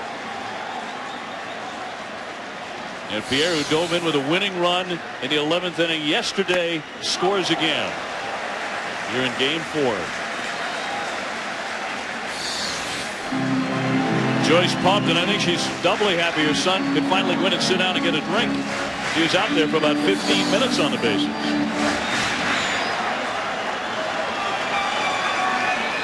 She raised Dontrelle all by herself. He's become an emerging star. Swung on and missed for strike 3. Encarnacion whiffs, but the Marlins get 2 more on the scoreboard. And here in game 4, with the Giants at the brink of elimination, they have opened up a 5-1 lead over San Francisco. All right, Carl, thank you very much. JT Snow stepping in here against Dontrelle Willis. We're on to the 5th inning in South Florida. Snow lifts this one foul off first, an easy play for Derek Lee. 1 down. The Giants in postseason play now and facing elimination. The news is not good. 8-16. 0-1 against the Marlins in the '97 division series. That's when they were swept and lost Game 3 at Candlestick Park. Barry Bonds and his team went to the 7th game of the World Series last year. He's also tasted bitter defeat at the hands of the Marlins going back to '97. One hop down to get it, Castillo. And Torrealba is gone on 1 pitch. Well, Game 4 of the Braves-Cubs series is on Fox today at 4 p.m. Eastern Time. Ross Ortiz throwing for Atlanta. Matt Clement goes for the Cubs. They can clinch the series with a win. Later at 7:30, the A's and Red Sox move to Fenway Park for Game 3. Oakland leading 2-0. Major League Baseball Division Series on ESPN2. Here in Miami with over 64,000 fans at Pro Player Stadium, Dontrelle Willis has become a folk hero here with a magnificent rookie season and all-star campaign. Well, he's allowed only 1 hit to the Giants. Galarraga gets in the box, and he's going to pinch hit here against the D-Train. Deep short. Gonzalez steadies, throws, gets him. That's the 3rd consecutive 1-2-3 inning from the left-hander Dontrelle Willis. He is in a groove. In front of a sold-out house at Pro Player Stadium, the Florida Marlins are inching closer and closer to another appearance in the National League Championship Series and eliminating the San Francisco Giants. 5-1 Florida in front. And Jeff Conine, who is 0 for 1 today, will step in against Dustin Hermanson, the right-hander, the new San Francisco pitcher, and their 3rd of the day. I mean, this whole season is just absolutely unbelievable what the Florida Marlins have done. 5 straight losing years. All right, you spend some money and you bring in Ivan Rodriguez. Well, you know, he's been hurt. He missed 176 games the last 3 years. What's he going to do?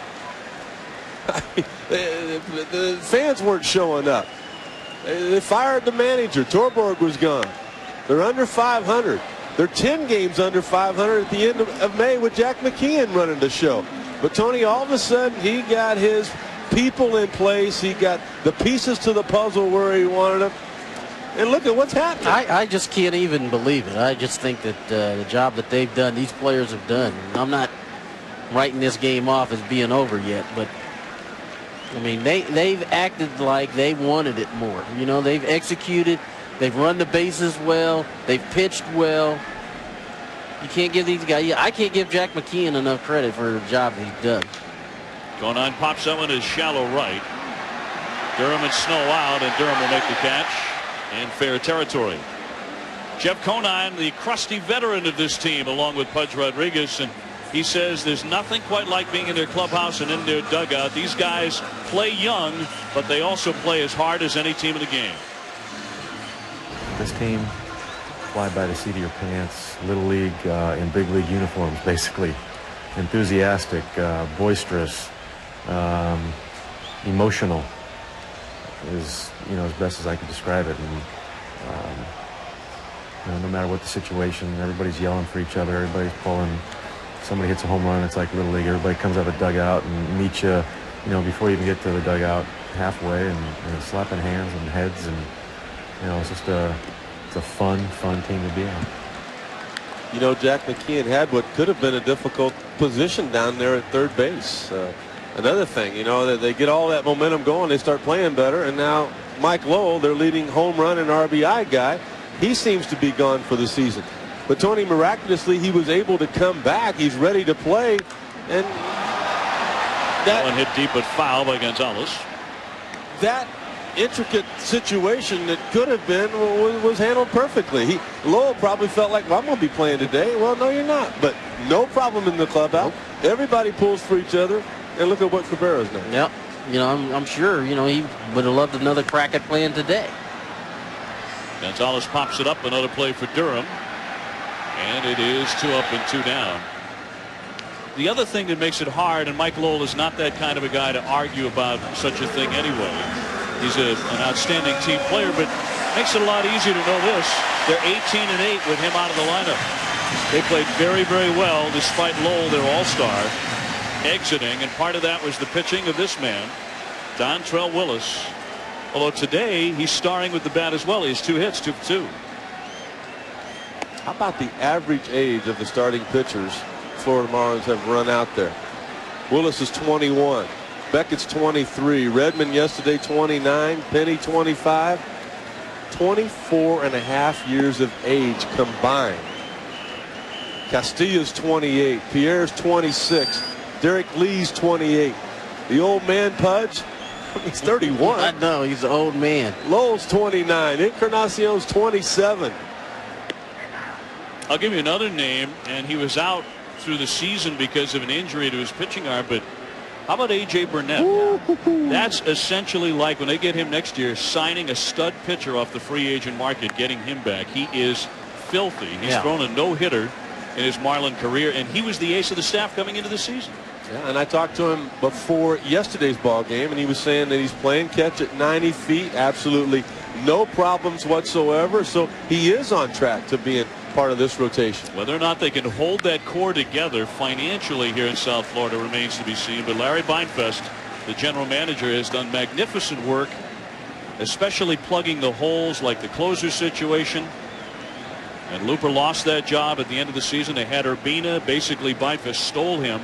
Well, it started with the guy he yanked off a tractor in North Carolina. That's where it started. Jack McKean. Yeah. Tony, you played with him, for him. You know him better than anybody. I mean, his basic thing is that as long as you're working hard, you prepare to play the game, he's going to let you go. He's going to let you go do what you do. And I think that's what he's done. He brought a little bit of discipline. He isn't afraid to, snatch you by your shirt. Swinging a drive by Dontrelle Willis on the run. Grissom, he can't get it. It's over his head. How about this? Up against the fence. He's heading into third. Willis trying for 3. Dives in with a triple. His 3rd hit of the day.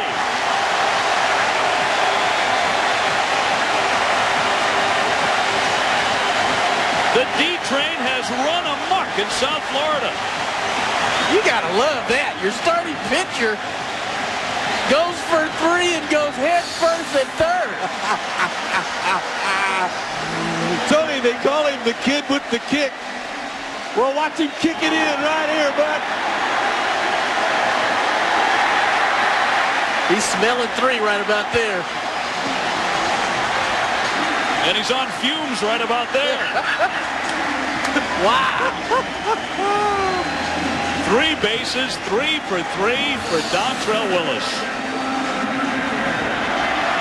Mom's going to take some time to sign an autograph. She's signing an autograph now. My goodness. The most hits by a pitcher in a postseason game since 1988. Oral Hershiser in his whirlwind tour of the postseason. 2 down here, 5-1 Florida. And the thunderous ovation when he hit the dirt and landed safely with the triple. The ovation in this ballpark was as loud as anything heard in Game 7 of the World Series, short of Renteria's game-winning hit against the Cleveland Indians. Let's see if all that running around is going to have an effect on him on the hill. I doubt it. I mean, we said this last inning when he was running around, and he promptly went out and got 3 outs on 5 pitches. This isn't the physical time of the year. This is where the person that's mentally stronger is going to perform the best. Yeah. If you start thinking about what's going on from your neck down, Tony, I mean, your knees hurt, your back hurts, your hands hurt, you got no chance. You think from the neck up now. Hermanson's pitch is too high on Pierre, who singled his last trip. 5 runs on 10 hits for the Marlins. 1 run, just 1 hit for San Francisco.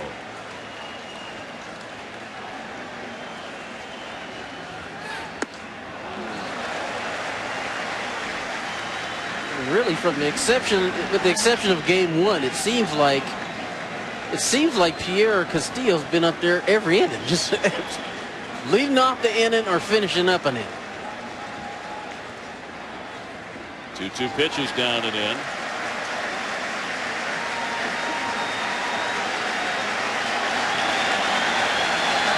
Usually the case is if you win the first game of the division series, you're in great shape. The game one winner has gone on to win 14 out of 60. The Giants got that tremendous performance on a Schmidt in game one, but he could not pitch today. Filed away by Pierre toward the bullpen. So the Marlins are turning that stat on its ear, at least in their series so far. Schmidt brilliant, a 3-hit shutout. And the speculation was that he was going to start today with the Giants at the brink of elimination. High fly into left field. Barry Bonds there. And he's got it. Side retired. Dontrelle Willis lighting up the crowd again, though, with his 3rd hit today. A triple from the Marlins starting pitcher. 4 innings away from going back to the National League Championship Series for the first time since 1997 when they won it all. 5-1 they have the lead as we go to the top half of the 6th inning. Tony Gwynn, Rick Sutcliffe, Dave O'Brien, and Bob Carpenter with you. Dontrelle Willis is the story. A 21-year-old rookie. He's thrown a total of 56 pitches, but just 9 in the 4th and 5 in the 5th, Rick Sutcliffe. Well, he went to the final game when the Giants last year knocked out the St. Louis Cardinals to go to the World Series. He couldn't go to the World Series because, Tony, he couldn't afford a ticket. He may not need to buy a ticket this year. Well, they keep playing like they're playing. He keeps pitching like he's pitching. He's set down 11 straight Giants. Facing Durham here, top of the order for San Francisco. Hammonds next, and then AURILIA. If anybody reaches, Barry Bonds, who is a quiet 0 for 2 today.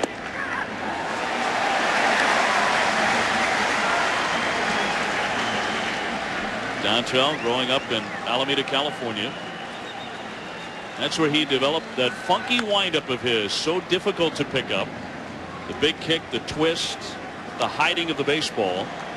And the windup originated during the long afternoons when he was a kid, when his friends would play a simple pitcher against hitter game called strikeout in the driveway. And that was an attempt to fool the hitter.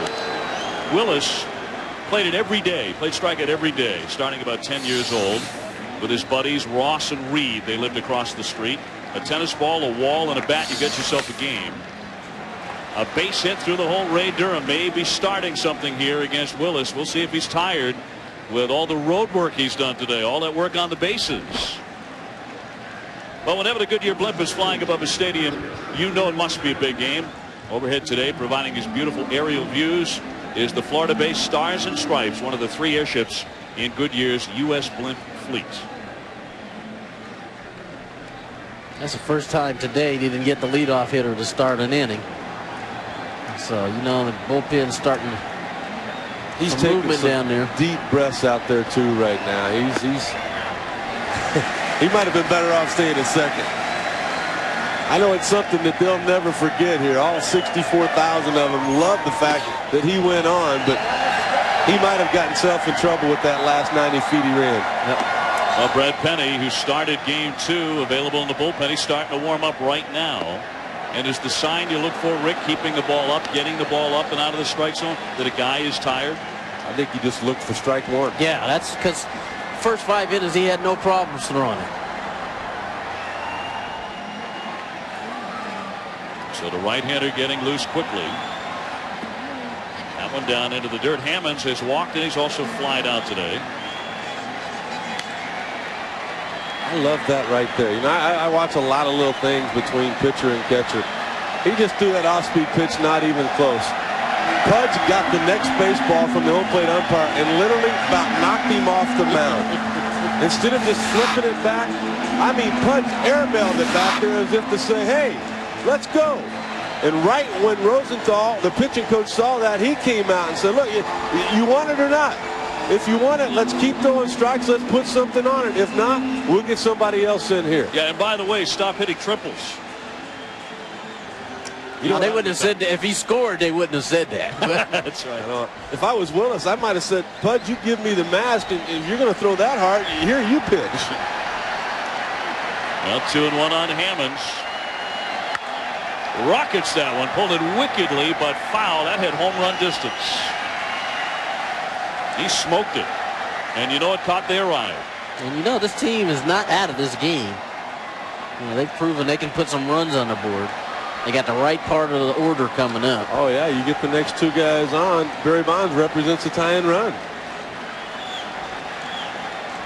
Alfonzo, who's been red hot in the series, will hit after Barry Bonds. Hot shot. That one gets by Cabrera. May have caught some leather. I think he slowed it down. Conine picks it up along the line, and Durham goes headlong into third.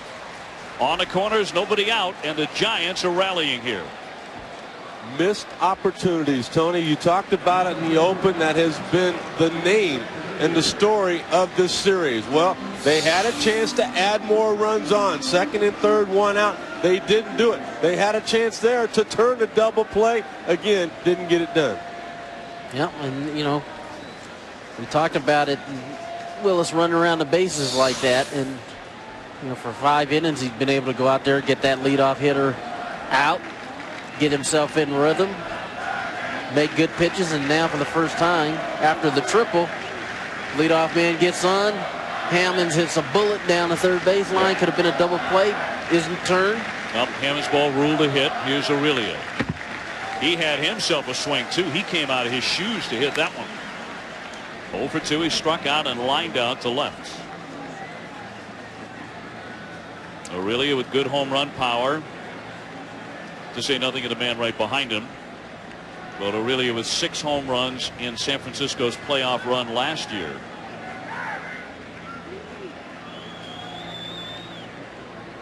So all of a sudden it's gotten a little bit quiet inside what was a raucous Pro Player Stadium when Dontrelle Willis went flying headlong into third base. I think there's a lot of nervous people here now. Did he offer at it? He did not.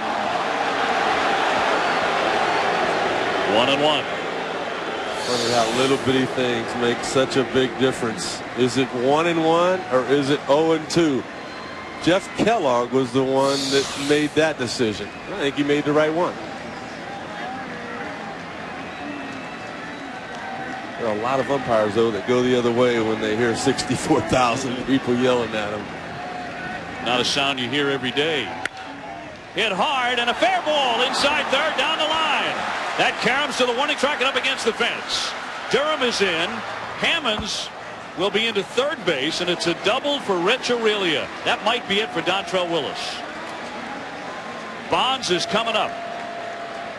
Second and third, a run in. It's 5-2.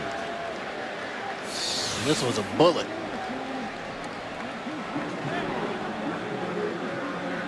Ricocheted down in the corner. I honestly thought that they had a chance to score Hammonds on this ball, but with nobody out. Exactly. You want to take a chance on losing a base runner.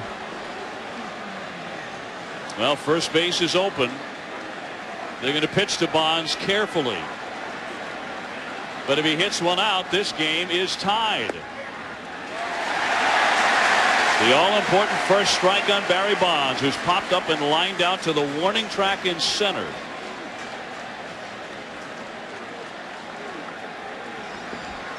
Willis getting wrapped around in this inning. Swinging a fly ball into left, but there's Conine. In to make the catch.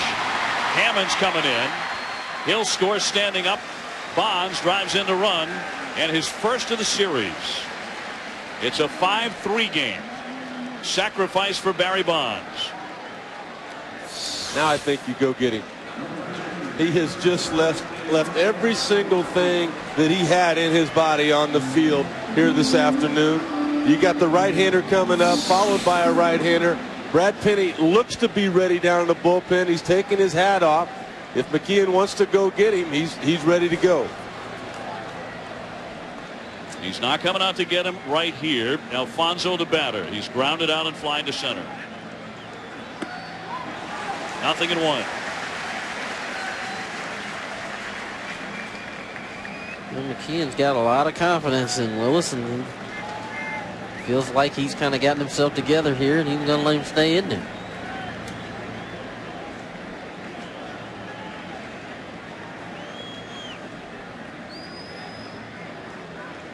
Alfonzo hitting .533 in the series, takes the ball downstairs. On deck, Marquis, Grissom.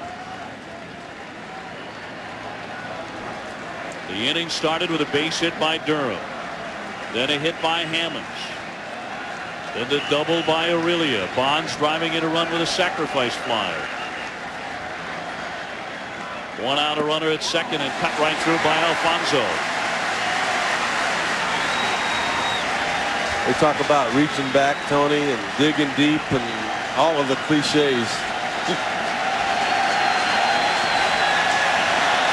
Here comes that crowd. They're getting back in it. Well, you guys said he feeds off the crowd. He's made a couple of good pitches here. The lefty's 1-2 into the dirt and cradled by Pudge Rodriguez. Terrific block by the Gold Glover. I thought he didn't do this stuff anymore. We haven't seen anything get by him this series. Nothing.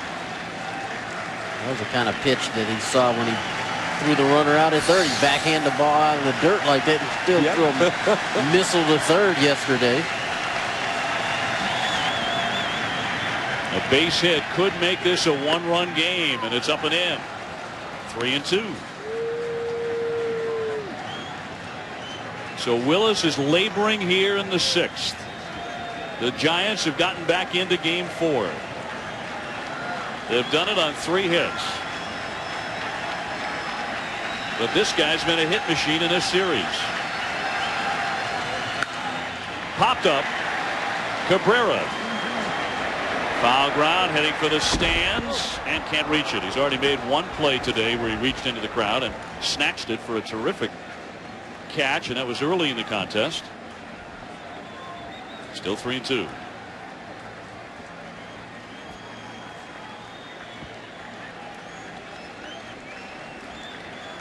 Dontrelle's mom a tad more anxious than she was an inning or so ago. The 5-1 lead has shrunk to 5-3. Penny is ready if necessary. Hit hard again, this time foul. The only reason that McKeon didn't go get Dontrelle Willis, first of all, it wouldn't have been popular with the crowd, but second of all, it was Alfonzo that broke open early game 2. Mom knows that her kid is he had his Wheaties this morning, man, but did he have enough?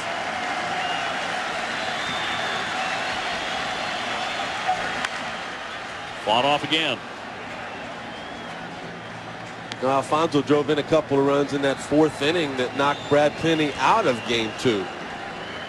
And that's the last time that those two hooked up as far as this season is concerned. And that might be the reason that Trader Jack decided he's gotten Alfonso out twice, maybe 3 times is a charm.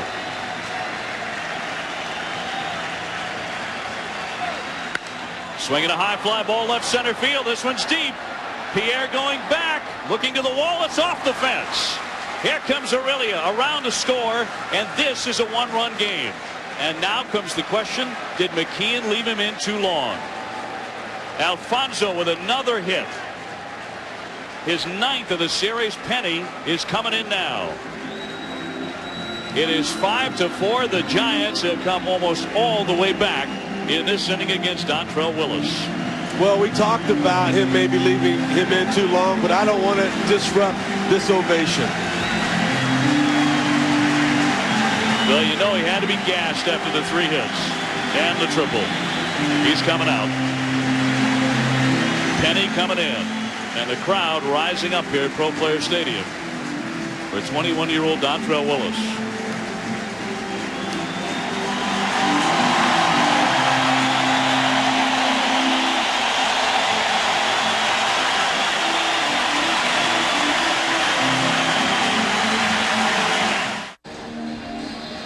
We've got a ball game here in game number 4 in South Florida. The Marlins leading the series 2-1, but the Giants have just put 3 up there off of Dontrelle Willis, and they have knocked the left-hander out of the ball game. So both starters from each side are now gone, although he is responsible for what would be the tying run, and this one almost got out of the ballpark. What's that thing called? It hit out there, the teal tower. Teal tower. Well, it hit the top of the teal tower, Tony. Yeah. And I mean, it barely stayed in here. And all of a sudden, Giants get some opportunities. They had no opportunities early, and now they get some opportunities, and a sac fly and 4 hits, and they're right back in the ball game. Brad Penny coming on, and he started game 2. He lasted 4 innings, throwing 57 pitches. He'll square off against Grissom here with 1 down. The tying run at second, and Rick Sutcliffe, this is not a position that Penny is accustomed to. No, it only happened 1 time in his big league career, and that was in his first year back in 2000 that Brad Penny came out of the bullpen. Grissom began the series 0 for 8 and finally came up with a couple of hits in game 3. Went 2 for 6. And this one he has walked and scored. He's also flied out to right.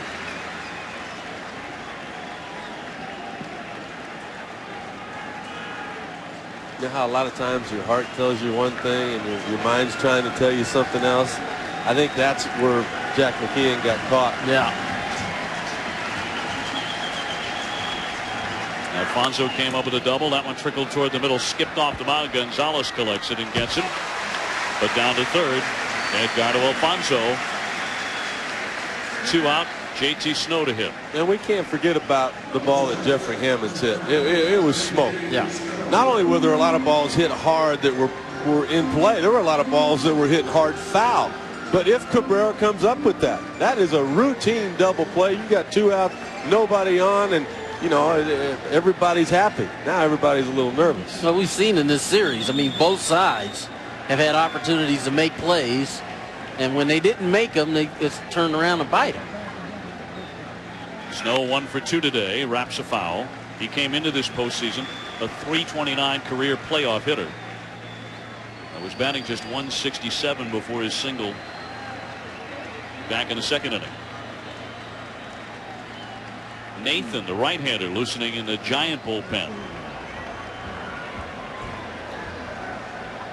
So this will be decided by the bullpens. Right through the chute for a strike. Penny throws very hard. He can get that fastball 95 to 99. This crowd's trying to help him get it to 99 or above.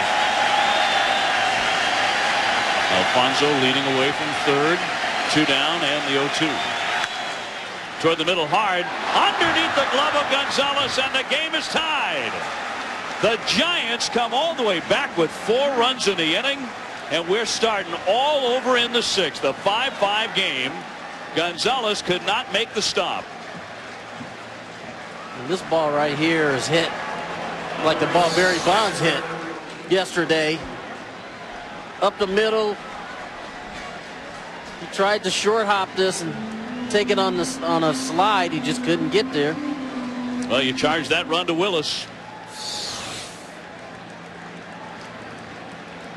No victory for him today.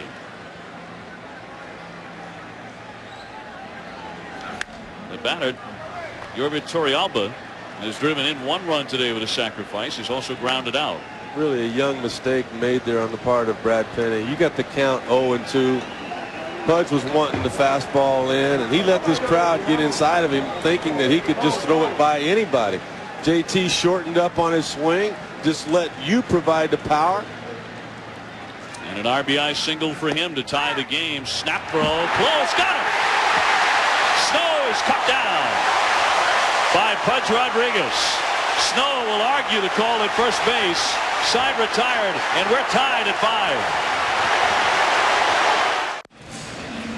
Well, the Giants rally to tie it. They had a go-ahead run potentially there at first base of JT Snow. He is cut down. Jeff Kellogg calling him out on the throw by Pudge Rodriguez. Take a look. Well, watch it from here. Obviously, it looks like he's out, right? The throw beat him. Look at that. There's the tag. Boom, he's out. All right, let's go hit. Well, wait a minute. Let's take one more look at it. JT Snow had every right to argue. He missed him there. Look at that. He's out right there. He got him. Boom.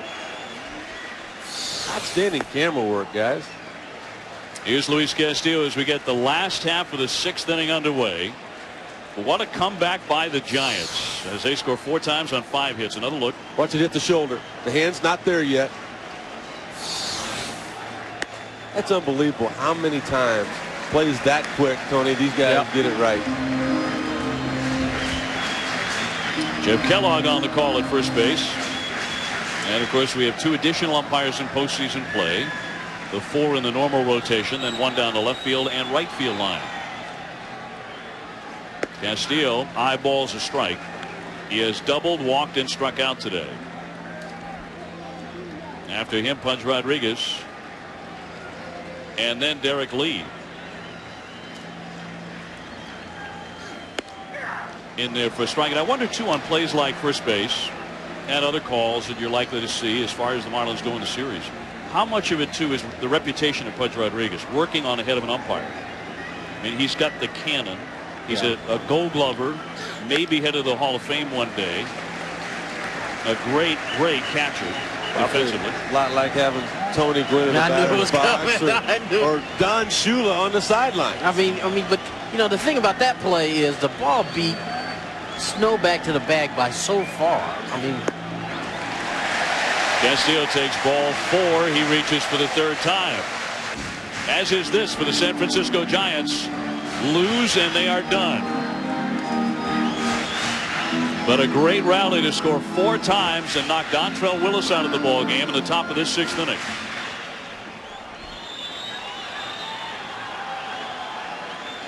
Here comes ALOU out of the dugout now for San Francisco. And he goes right for the home plate umpire, Gary Cederstrom. So he heads to the bullpen. Hurts is coming on for San Francisco, and we'll be back at Pro Player Stadium for Game 4 in just a moment.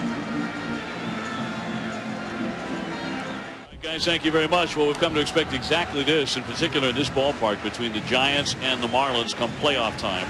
Yesterday, Game 3, 4-3. The Marlins win a thriller in 11 innings. The Giants fight back from a 5-1 deficit to even this game at 5-5. The new pitcher now for San Francisco is Matt Herges, a 2.62 ERA during the regular season. And in 2 games, he's allowed 1 hit and 2 in the 3rd innings while striking out 4. Part of a double switch now. In fact, they made a couple of changes. Aside from the pitcher, Hammonds moves over from right field to center field. And Jose Cruz Jr., who's had a very difficult defensive series, including dropping one yesterday, late in the game, turned out to be a crucial play. He goes in at right. So Felipe ALOU, who juggled his lineup to start today's game, going back to some of the pieces he used yesterday. And the batter is Pudge Rodriguez, with Luis Castillo, the runner, at first and nobody out. We've seen Herges in this series make some great pitches. He's been difficult to get hits off of, but the one knock on him is that most of the time he's got that big, high, slow leg kick, and he's a guy that base stealers prefer to have on the mound when they want to run. Rodriguez with 6 RBIs, homered yesterday, 6 RBIs in the series. And in Game 3 drove in all 4 Marlin runs. Fastball up, 1-0. Castillo's a guy, Tony, that led the league in stolen bases a few years ago, but this year 21 stolen bases, 19 times he was caught. We know that he had some surgery on that hip after the season last year. He's not the same base runner he once was. No, he's not. They need him in the lineup every day. And Jack McKeon still gives him the green light, but he doesn't run nearly as much as he used to.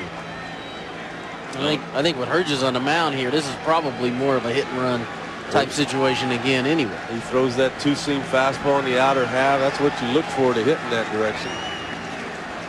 The Marlins stealing 150 bases to lead the big leagues during the regular season. That's outside.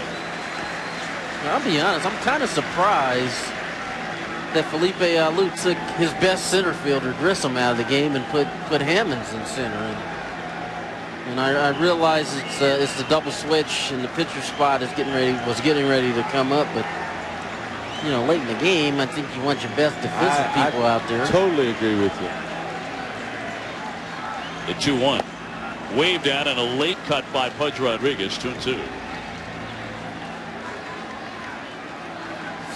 You know, and you might think he would just want Hergis to get through this inning, Tony. He pitched an inning and 2/3 last night. You don't know how much more he's got left in that. And like you said, you keep Grissom in the ballgame, he's going to get that. He's going to get to hit again. Yeah. Big hole there on the right side of the diamond. He pulls it instead and foul. Rodriguez, the star yesterday, and late too in the 11th inning, with 2 out, 2 strikes, 2 runs on that base hit to right field and a game winner. The Marlins won it 4-3 and 11 to take a 2-1 series lead. It's amazing how quickly the next day comes. You find yourself in another situation, and you know that's like old news now. I mean, you're tied up. They've caught you. Yeah, what have you done for me this hour? Up and in, and down he goes on his back, rather slowly to avoid getting drilled. 3-2. Obviously, you're not trying to hit him. Pudge trying to go the opposite way, maybe, Tom. And they know that, and they're not going to let him dive out over the plate either. It's a hallmark reading for you. So lots of heads looking around here. Pudge looking at Ozzie Guillen. Castillo looking at Guillen. Castillo looking at Jack McKeon. Castillo has not tried to steal. He's running now, and it's inside for ball 4. Back-to-back walks here in the 6th, and the Marlins have 2 on and none out. Let's see if Jack McKeon changes his mind. He said earlier today the one guy that he wouldn't bunt with is at home plate right now. Now, was some of that just to maybe allow that message to filter over to the other clubhouse? So Felipe ALOU would not be expecting it? Any gamesmanship there? Not with me. I don't go running over there telling him anything. I don't think so. I think Derek Lee's coming to his own this year, and he kind of wants to let him go. But it wouldn't surprise me at all, though, if he did bunt right here. If he drops it down, he's got a base hit, and the bases are loaded. Because Alfonzo is way back behind third. Ball 1 on Derek Lee. Didn't even have a sacrifice bunt attempt during the regular season. So it would be real tough to ask him to get that done. Oh, by the way, Ramon Hernandez of the A's in game 1 against the Red Sox won a game on a bunt single when nobody in the building expected it. That hits him, and the bases are loaded that way. Bases loaded, nobody out for the Marlins.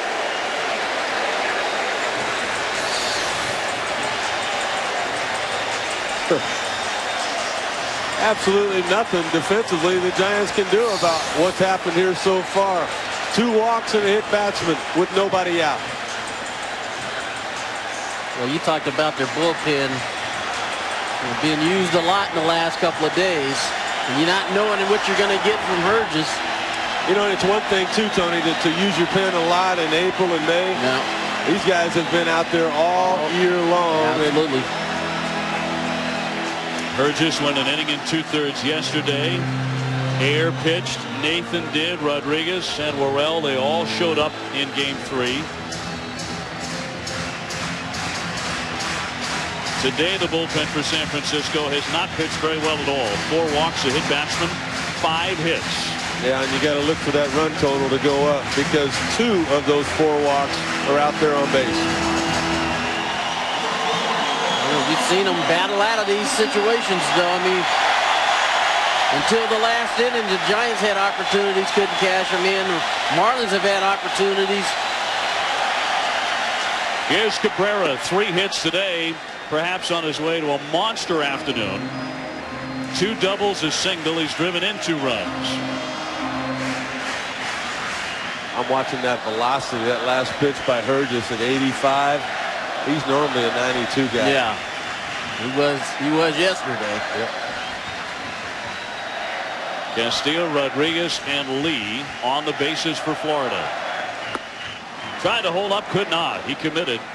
And it's a strike, 0-2, so Cabrera's in the hole. But just took his helmet off. Kind of chewed on Cabrera a little bit, saying, come on, let's shorten this up. You know, it was Pudge's throw picking off Snow there that kind of changed the momentum of this thing. And they're giving you the run. They're back at every position. Yep.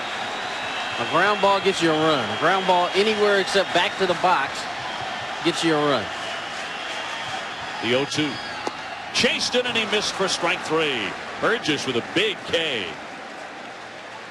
Cabrera makes his first out of the afternoon. That's just a horrible at bat, to be honest with you. I mean, we have built this kid up, and deservedly so. But Tony, we talked many times. I mean, hitting with runners in scoring position is different than hitting with nobody on. That's exactly right. And you saw that in that at bat. He was thinking about maybe hitting that 4-run home run early in the count. He falls behind.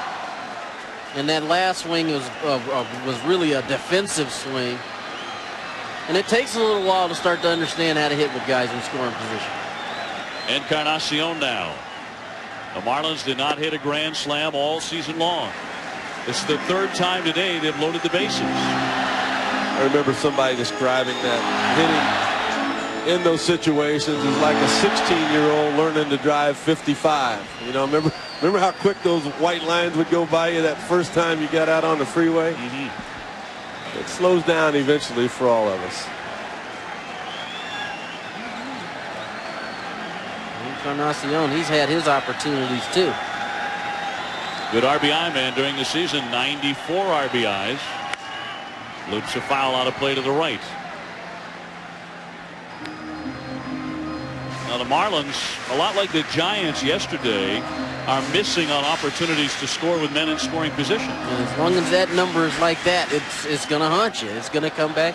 And it already has, really, because they've had opportunities, and the Giants have come back and put 4 runs on the board, and now the game is tied instead of, you know, maybe 7-5 or maybe even 8-5. You know, they've blown opportunities, and the Giants have come back and caught them. 1 ball, 1 strike. 1 ball, 2 strikes. There's nothing else to look for. He's going to backdoor that 2-seamer. He's done it to every single right-hander that he's pitched to in this series. This is what you have to be looking for. Cabrera was, I mean, he's the biggest guy right now. I mean, back in the bottom of the 3rd inning, 2nd and 3rd, nobody out, and he doesn't get the run in, and nobody else got it in.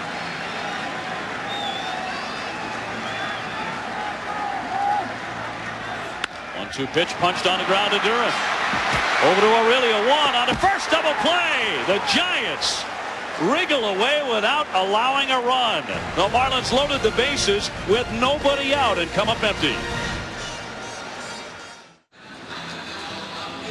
Our game 4 line score here in Division Series game number 4. The Marlins up 2-1 in the series, but it's tied up 5-5 thanks to Herges. What a great job out of the bullpen. And they get it turned. There it is, Durham to Aurelia. He sets, gets everything he's got on that throw. And guess what, boys? We got us a ball game. Yes, Jerome Williams, who started today, the rookie right-hander. And he was the first one up there on the top step to great Herges. Bases loaded without the benefit of a hit for the Marlins, but nobody out, and they failed to score. If you're on the Giants side, yes, you should be pumped. And if you're on the Marlins side, are you losing some of that swagger? Those little leaguers in big league uniforms that Jeff Conine talked about. A swing and a high, pop to shallow left. Gonzalez says he has it. Torrealba retired. He is 0 for 2. A lot of men left on base. Of course, the Giants setting a record in the division series with 18 left yesterday. The Marlins, though, have stranded 10 today. That's a lot, and it's a lot because a lot of these guys were on base with less than 2 outs. Jose Cruz Jr. batting for the first time. He does not have a hit in the series. Is that one going to get through? No, Castillo spins and gets him. Luis Castillo, a brilliant play into the outfield. It's been that kind of series for Cruz Jr. He had a hit. He just had it taken away from him. We were talking last night, Tony, how not only does this team normally make the plays, but they make a lot of plays other teams don't make. Yeah. And this ball's hooked into the hole, and look how quick he gets back on his feet, and look how much he gets on the throw to get the out at first. He's got a shortstop arm. Man, I mean, he's turned a couple of double plays here in this series that has been impressive. Ray Durham 1 for 3 with a 6th inning single, and it was in that 6th that San Francisco rallied for 4 runs. They took Willis out of the ballgame. Dontrelle Willis in that inning. Rich Aurelia with a double. Edgardo Alfonzo had an RBI double off the top of the National League scoreboard, which almost snuck out of here. JT Snow came up with a big hit, an RBI single in that inning to tie it. And snuck under the glove of Gonzalez. And there went a 5-1 Florida lead. That's on the inside corner for a strike. 1-2 on Durham. Well, we were all surprised that Jack McKeon let Dontrelle Willis pitch to Edgardo Alfonzo. After he got Barry Bonds out, the left-handed hitter, you figured that was the end of the day. A terrific outing. It didn't work out. Alfonzo almost tied it up himself, but then eventually the base hit by JT Snow got the job done. Willis had a fascinating day. At one stretch, he retired 11 in a row. They had him a 4-run lead. He had 3 hits, including a triple himself. The 2-2. Sharply, but foul. Major League Baseball is giving away World Series tickets for life and other great prizes. Winning hologram numbers will be announced during games 1 through 4 of the 2003 World Series. You can visit your neighborhood Radio Shack store for your chance to win. Beautiful sight high above Pro Player Stadium. 64,000 plus here today. I was just thinking about Dontrelle's mom. And, you know, I mean, as hard as this game is on us, you know, with the ups and downs and the stress we do, you know, moms are right there with you. No, but I'm sorry, trying to build Pac Bell Park and walking in beams, man. This has got to be cake compared to that. It doesn't look like it, though, the expression on her face, does it? Well, and she's living, you know, she's right there with her son. It's been fairly tight, fairly consistent all day. It's a ball.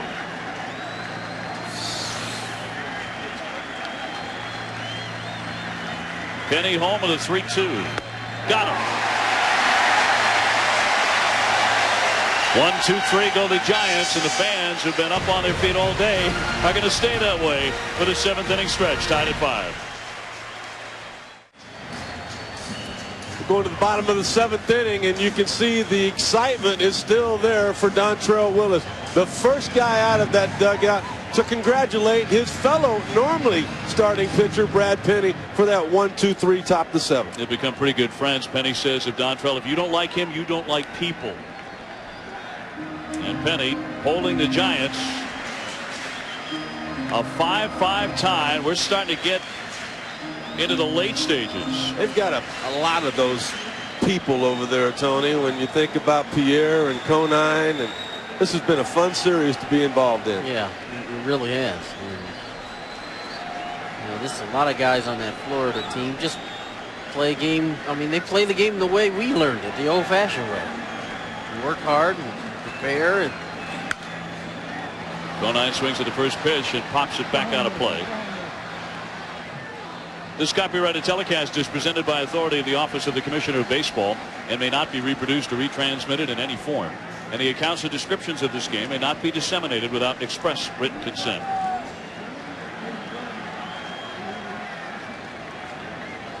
I thought Boomer read a great disclaimer too in games 1 through 3. Very underrated. Well, it's easier for him when it's his last one, man. You might have one more to do. Well, it could be if this one goes to a 5th and deciding game. The Marlins want to stay right here and celebrate in South Florida and not have to go to Pac Bell. Here's the 1-1 pitch. The San Francisco pen is active. PIERRE, the left-hander, starting to loosen. You know, Conine's return to Florida not only got a strong veteran presence back inside their clubhouse, also fine major league hitter when Mike Lowell was hurt, but they brought back an immensely popular player. He swings and drives that one to center, but Hammonds ranges over into the alley to make the catch. One down. We go to the studio. Here's Carl Ravitch. Hi, Dave. Thank you very much. Roger Clemens has absolutely stifled the Minnesota Twins. Minnesota to Posada in the seventh with a chance to break it wide open, but they induced the fly out to Jones in right, so it stays 3-1. Then Clemens went 1-2-3, and now the Yankees are batting in the eighth.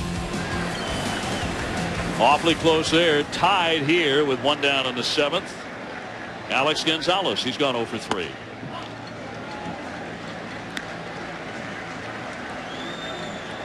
So Gonzalez between yesterday and today 0 for his last 7.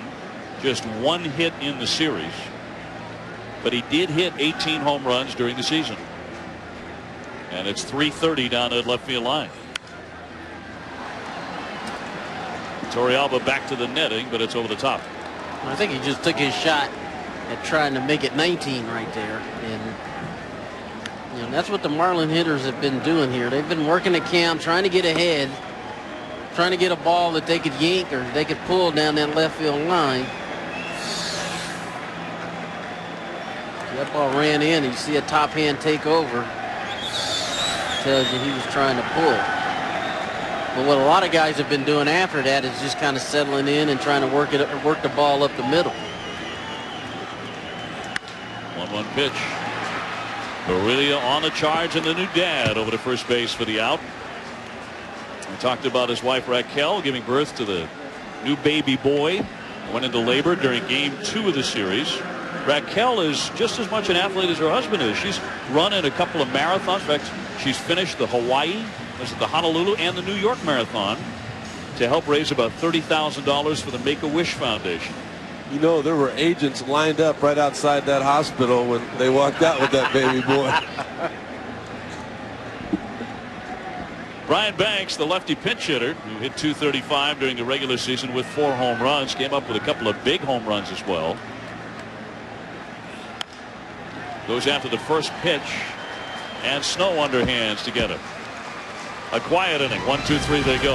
Nothing quiet about the man coming up. Barry Bonds in a 5-5 tie when we return.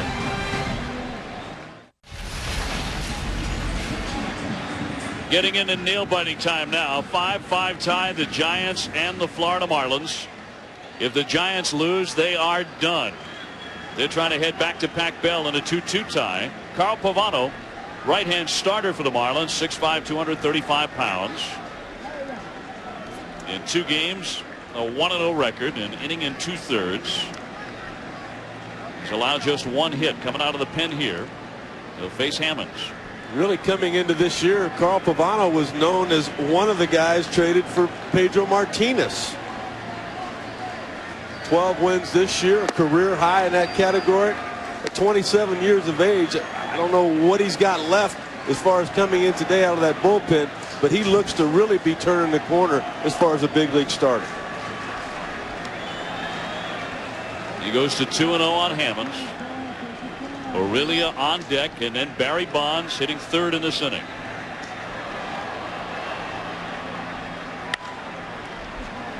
Routine pop-up into center. And PIERRE coming on to make the catch. 1 down in the Giant 8th. Rodriguez, who really turned his season around after the All-Star break, getting ready in the pen for Felipe ALOU.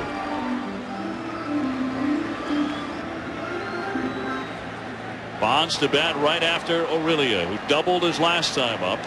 He drove in a run. He's gone 1 for 3.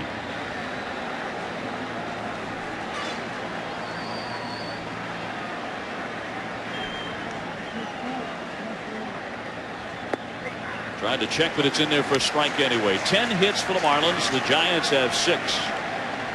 But for San Francisco, 5 of those hits came in 1 inning. The only other inning they have a hit in was inning number 2. Kind of a meager wave and a miss there by Aurilia.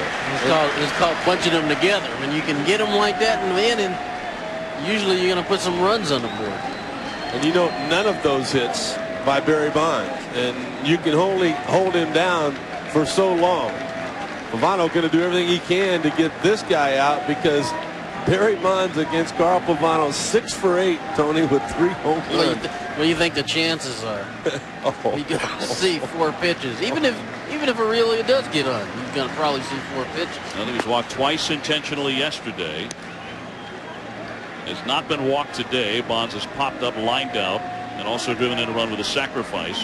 Usually with 8 at bats, I don't put any stock into it, but when 6 for 8 with 3 dingers, there's something going on there. He's seeing it real well.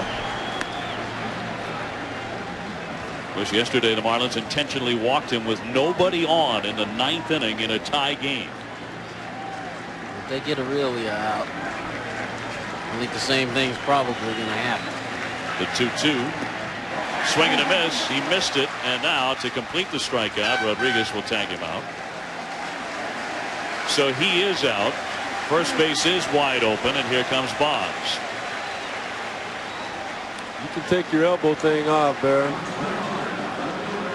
Alfonzo, the on deck circle, 205, and that's after 39 at bats. There's a lot of history there, and mostly successful history for Carl Pavano.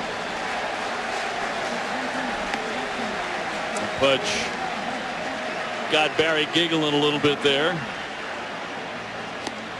Pudge probably told him, I know you want to hit in this situation, big fella, but you're going to first base. Well, he was intentionally walked 61 times during the regular season. The Marlins, some of their starters, Redmond in particular, said before the series, he's just another hitter, not just another guy with a bat. But some of that bravado may be understandable. The young Marlins staff, very confident, very cocky at times, very talented. Well, and I thought Jeff Conine said it best. I mean, what else do you say? I mean, yeah. You know, you don't say it trying to be overconfident or I mean, it's just we gotta try to get him out from time to time. And they don't issue many intentional passes. We mentioned Bonds 61 times during the season. The Marlin staff, the entire staff, issued just 40 intentional walks. Here's Alfonzo.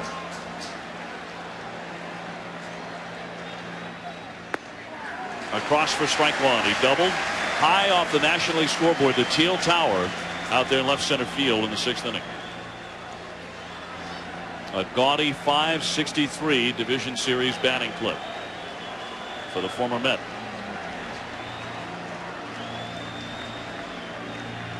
Got to stay hard away. I do too. I'm going to try to keep him in the ballpark and do it out there. Oh. Pavano got away with one. I think Alfonso knew he got away with one. And we talked about this the other night when Pavano came in San Francisco, when they got out of the bases loaded jam, when the Giants took the lead 4-1. You know, sometimes Pavano's thing has been location. He's been elevating the ball, and this is a guy you cannot elevate to. You got to put this ball in a good spot.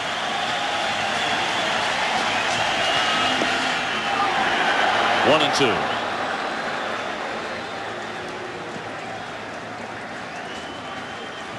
This is what makes this game so great to me, is that the game is tied. You're in the 8th inning.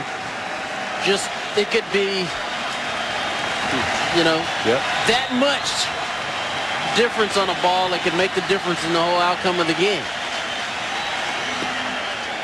2-2.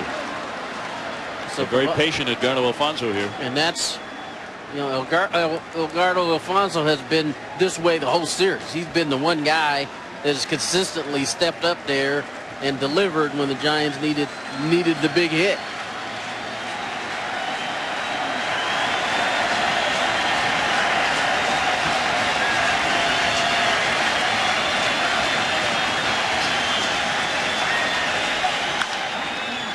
Right to Gonzalez, a slight bobble, but in plenty of time to feed Castillo for the force play. So they pitch around Bonds. It works out. We're still tied, going to the bottom of inning number 8 in game 4. One of America's most recognized corporate images, the Goodyear blimp Stars and Stripes, is floating overhead, providing our tremendous aerial views. The Goodyear blimps have been a familiar sight in the American skies since 1925. Thanks for the terrific pictures, gentlemen. They got great snow tires, too.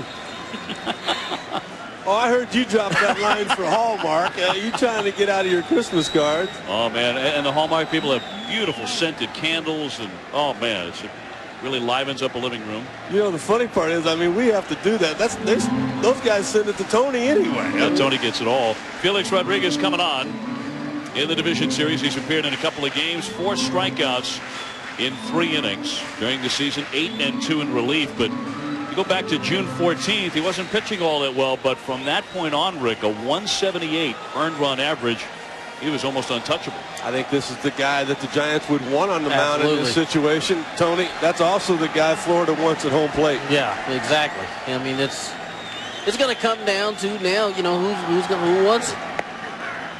Juan Pierre 1 for 4 with a single in the 4th inning. After going hitless in game 3, but scoring the winning run. That was after he took ball 4, key walk in the 11th inning. The Marlins winning game 3.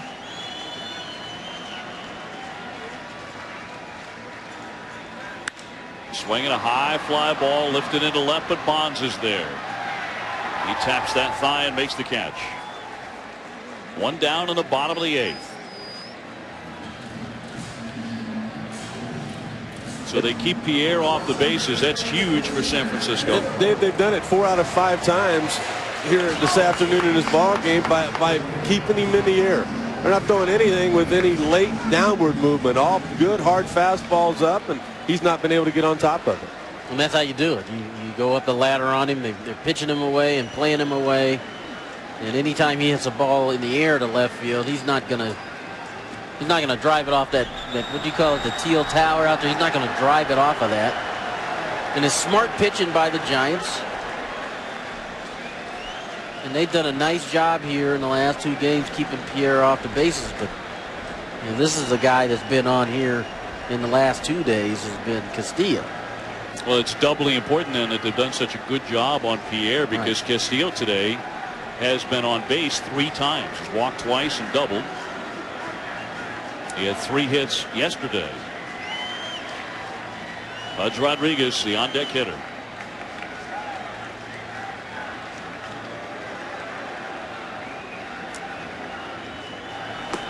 Marlins have Ugueth Urbina going. He starts to get that right arm warmed up. The Marlin closer right now. 1-0 on Castillo. You go back to the 6th inning. The Marlins, even though they didn't have a hit, loaded up the bases with nobody out. When Castillo started that, he walked. Rodriguez walked. Derek Lee was hit by a pitch. And yet the Marlins didn't score. A strikeout and a double play grounder, and that was the end of that rally. I'm sure they're going to be kicking themselves if they don't win this game today. That's the inning they're really going to be kicking themselves about. Bases loaded, nobody out. Couldn't score. You take these back-to-back games, then you get on a plane and fly from Florida to California, and then you try to hit Jason Schmidt. Straight back, a foul by Castillo. The thing that surprised me was after the decision was made not to start him. I was wondering why Jason Schmidt was still here. I agree. Yeah, why not get on a plane, get back home, and get some rest? Nobody else is going to get any rest. I think he should be back there getting that rest. And, you know, on the other hand, if I'm Josh Beckett, I'm not going anywhere, Tony. If they're going to be on the field celebrating, drinking champagne, I'm going to be right in the middle of it. I totally agree. In there for strike 3. Got him looking. Rodriguez pinned the fastball across the outside part of the plate. You got to love the job Rodriguez has done here in both days. He's come in and done nothing but throw strikes. Experience. And that's, you're absolutely right, Rick. I mean, it's experience. You don't mind having Rodriguez throw a couple of innings for you, maybe Worrell throw a couple of innings for you. General manager of the San Francisco Giants, Brian Sabean. He's not one of those guys you see front and center all the time on the front page of the newspaper, but quietly and behind the scenes, he's as good as it gets. I don't know what he's thinking about right now. Sabian. Pudge Rodriguez now against Felix Rodriguez. I'll tell you, a lot of the stuff that he's thought about has worked out pretty well. Yeah, that's the truth. Not only putting all this together, but you know, at one time he was the New York Yankees scouting director back when Mariano Rivera and Jeter and Andy Pettitte were signed. So responsible for a lot of positive things in the game of baseball.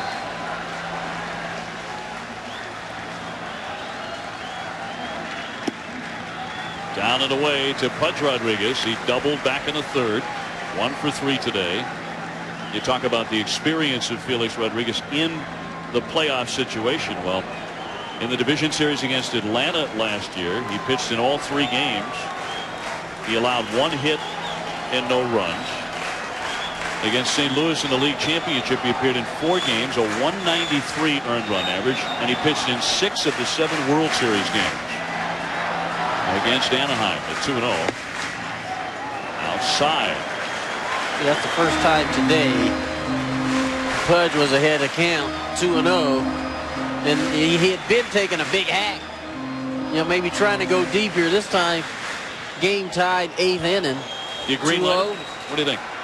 If he's taking 2-0, I think he's taking 3-0.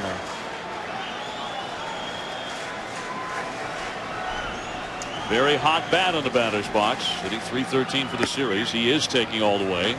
3-1.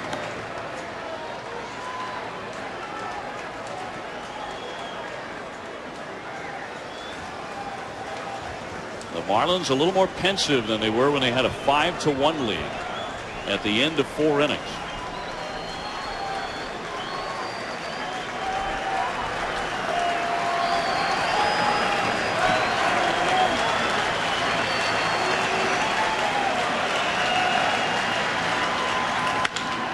Hard hit deep short, through for a base hit.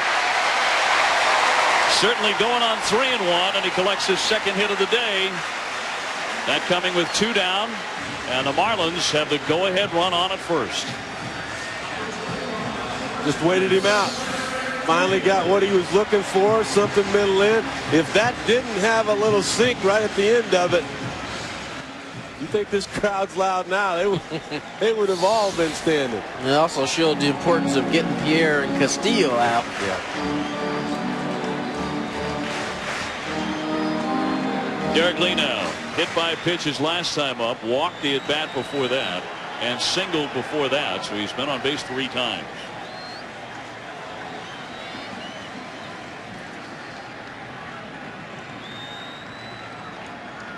Rodriguez has always run well for a catcher. He scoots back in. A 5-5 tie with 2 down in the bottom of the 8th inning in Florida.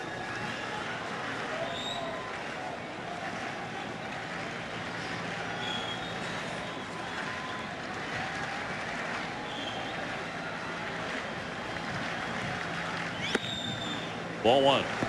Now granted, it's a brief playoff history for the Marlins, but it's also a thrilling one. Florida now 13-6 all time in the postseason, which they won the '97 World Series with a classic extra inning Game 7 victory over Cleveland. During that postseason in the NLCS, they also had Livan Hernandez strike out 15 Braves in a game in this ballpark. I think that's where Questec started. The birth of Questec. You remember the strike zone of home plate umpire Eric Gregg that day? 97 postseason saw them claim the franchise's first world title, beating the Indians in 7 games. Edgar Renteria chasing in Craig Counsell. I mean, anytime you win it like that, it's exciting and you have to give credit. But that team was basically bought. I mean, they went out and they just outspent everybody else. To me, this team's a lot more exciting. 6 years later, I mean, they've developed people. They continue to develop. All of the questions surrounding this team when the season started and then during the season and what have you. They're good, Tony. They're young, and they want to get better, don't they? Yeah, they do. And you know, the young players on this team are impressive young guys. Cabrera, Pierre, Lee, Castillo, Gonzalez. Hit him again. Lee gets drilled for the second time. That's going to push Pudge Rodriguez down into scoring position with 2 down. Let's quickly look at Carl Ravitch in the studio. Hi, Dave. Let's update you on that Yankee game against the Twins. Minnesota's offense kneeled today. In the 9th, Bernie strikes out. Mariano came on in the 8th. He's already got 1 out in the 9th. Twins got 2 outs left. This one dead even at 5-5. 2 down in the 8th inning, but trouble brewing for Felix Rodriguez and the San Francisco Giants. For the second time, Derek Lee has been hit by a pitch. 2 on here.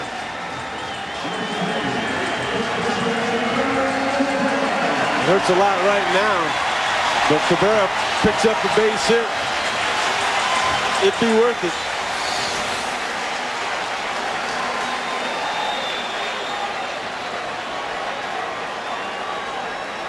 Cabrera 3 for 4. His last at bat, he had a horrible at bat. He struck out. Well, he's got to make an adjustment, Dave, because all Hurt just did was throw fastballs on the outer half of the plate. Line drive to the right, base hit. Rodriguez rounding third. Cruz throwing home. It comes through. He's safe. He scores. Here comes another run. Lee trying to score. He's in, standing up. They forgot all about him. 2 runs home, 7-5, Florida.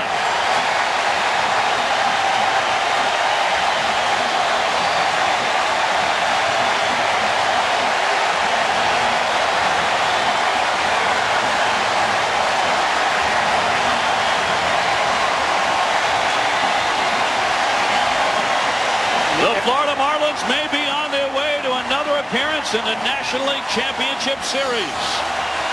Everything's perfect. The adjustment you talked about, Rick, he made it. Inside out's a ball to right field.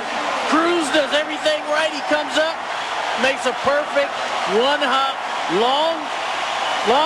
short hopped him, and Torrealba couldn't hold it.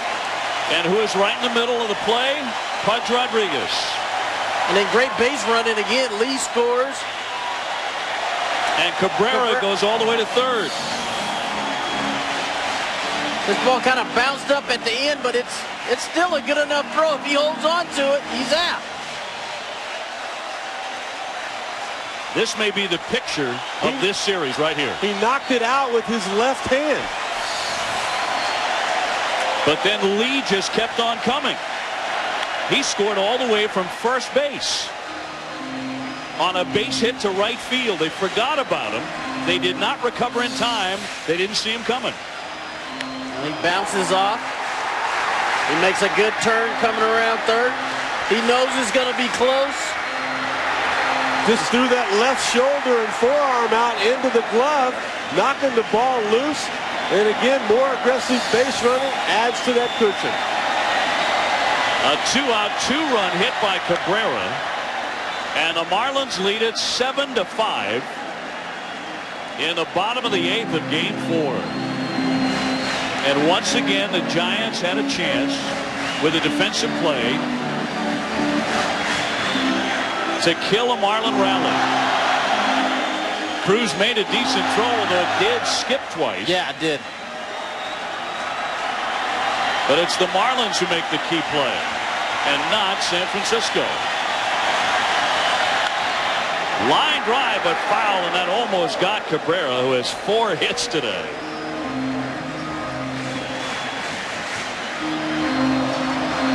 Cruz, of course, dropping a ball, a key play. The 11th inning last night. Torrealba can't hang on in the series. 7 errors now for San Francisco.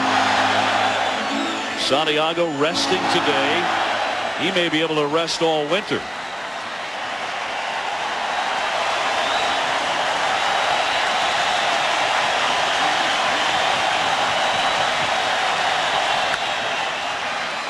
Fly to center, and Hammond's coming in on it. Out goes AURILIA, and he's got it.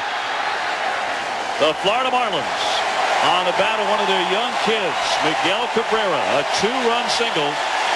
They have taken the lead. We go to the 9th in Game 4. The Fish lead by 2. All right, work to do for the Giants as we go to the 9th. They trail by 2. Ugueth Urbina is on to do the pitching, and Nafi Perez will be the pinch hitter. So Urbina is going to try to close it out for the Fish here in the ninth. Urbina is a fastball changeup pitcher. That's the two pitches that you really concern yourself with. His changeup is just as good as any reliever in the game today. Two-pitch combination, fastball change. He also throws a pretty good little slider. And I think with him, you've got to really look fastball early in the count because he tries to get ahead strike one. And when he does that, if he gets strike one on you, he feels like he has the advantage. So Urbina will face Nafi Perez. Giants need 2 to tie, and they need a base runner, or 2 or 3. Pitch to Perez is a strike. A fastball 0-1. Now with each pitch, this crowd is going to get into it.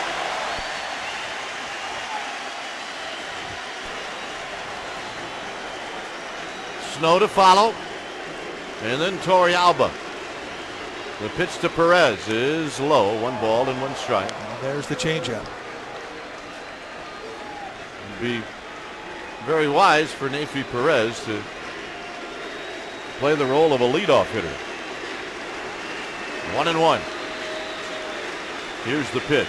Swinging a line drive down the right field line. This is a fair ball, and it'll roll down into the corner. And digging it out is Encarnacion, and if you're Nafi Perez, you stay at second, and he does. Great at bat.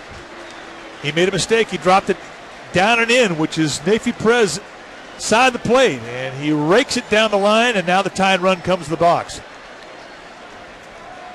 And the Giants are not going to give it up easily.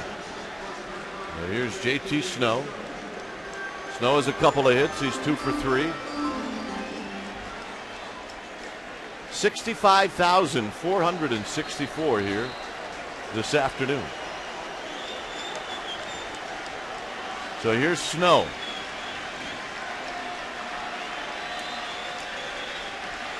Urbina throws, and Snow hits a ground ball into right field, a base hit.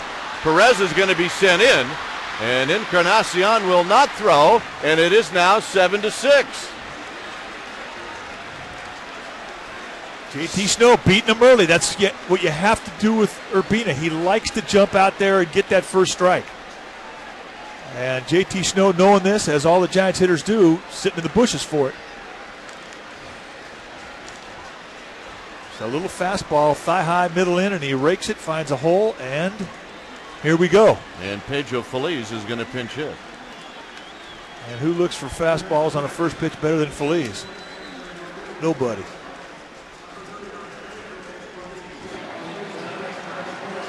Three hits, a couple of RBIs for JT Snow. Looper not warming up. Used the closer most of the season, but faltered down the stretch. Got tired, I think, without question, with all those appearances. Here's Pedro Feliz. Good power as he swings and foul, tips it for a strike. He's batting in the 8th spot for Torrealba. You're not playing to get that runner in scoring position. He'll take a whack. He will show no signs of bunting him over in the scoring position. And I think that's because of their bullpen being so depleted, Tony. And I don't think it's a bad idea either. You got to try to take the lead right now and let Worrell come out and pitch 1 inning to try to save it, rather than tying it. I mean, you tie it. They've got so many more arms down there in the Florida pen than what really Felipe ALOU wants to use out of the Giants. Well, yesterday in this situation, Feliz, when the Giants were down 2-1, he was looking for a ball that he could pull, and he finally got it with 2 strikes. Urbina's gone away from him here the first 2 pitches. The 0-2 just outside. And another thing, JT Snell's not even messing around at first base. When that pitch crosses home plate, he's sprinting back to first base. Gary Cederson's going to tell Urbina to tuck his uniform in.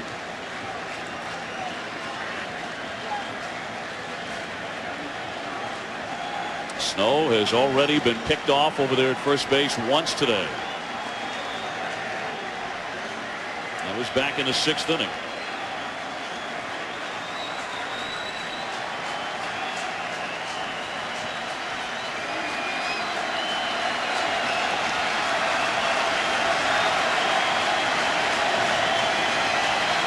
Urbina's 1-2. Waved down and missed. He struck him out. One away in the ninth. Tony, we talked about adjustments with Cabrera and how he looked foolish on one at bat and he changed it the next one. I mean, you got to make some kind of an adjustment during this at bat, or you look like that on all three pitches. Well, he took his shot. He was looking for a ball inside, but he never got it. Ended up having to swing at something that you're really not looking for.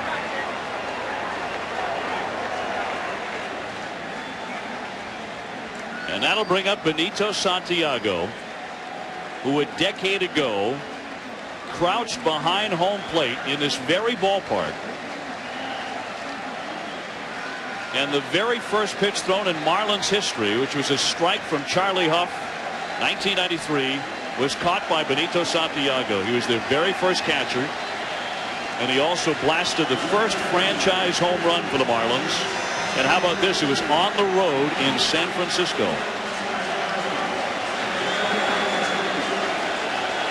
I'd like to see nothing more than him do it again and blast one. I just think the last couple of years, Benito has been one of the best stories in baseball. I agree.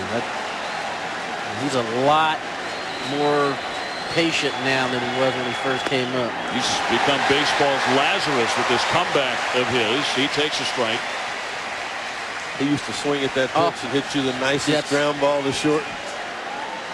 He sees it now. He's matured. He's more of a complete player and hitter. A run in for the Giants. It is 7-6 in the ninth. That's down low.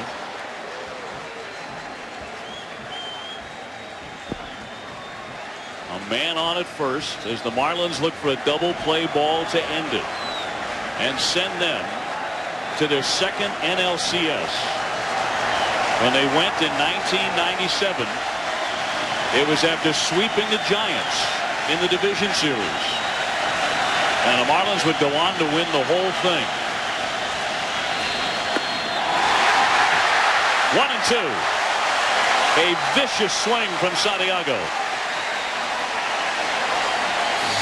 Big cut here. That's what you want, isn't it? And that, you know what? That was a good pitch to do it on, too. There's some clubhouse kids going crazy right now for the Florida Marlins. Tony, they don't know whether to push the champagne out or to load the suitcases into the truck to go to the airport to Frisco. And I wouldn't know what to tell them right now. 65,464 here. Little bloop shot into right, and Encarnacion there. 2 down. Oh, boy. 1 out away.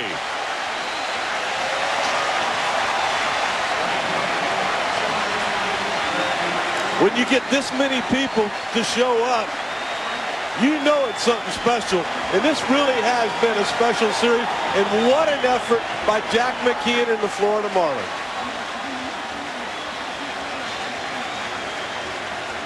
It's not done yet.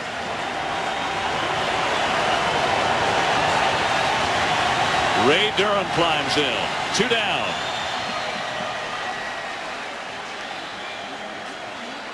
The Florida Marlins on the verge of an upset.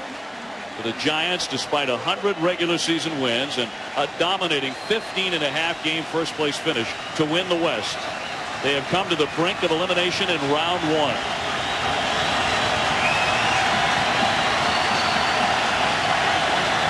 It's bedlam here. And the count is 2-0.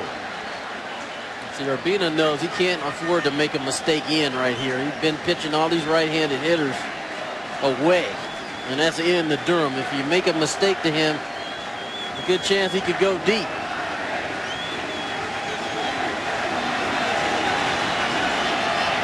That one behind him and may have hit him.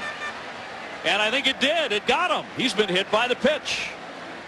On 2-0, he gets hit in the back, and Durham takes first base. First and second, 2 down. Jack McKeon's wondering what in the world was that? How do you let a ball get away from you Oh, that's just hanging on to it too long right there. You know what causes that? Yeah, I know. So now you've got the tying run in scoring position for San Francisco.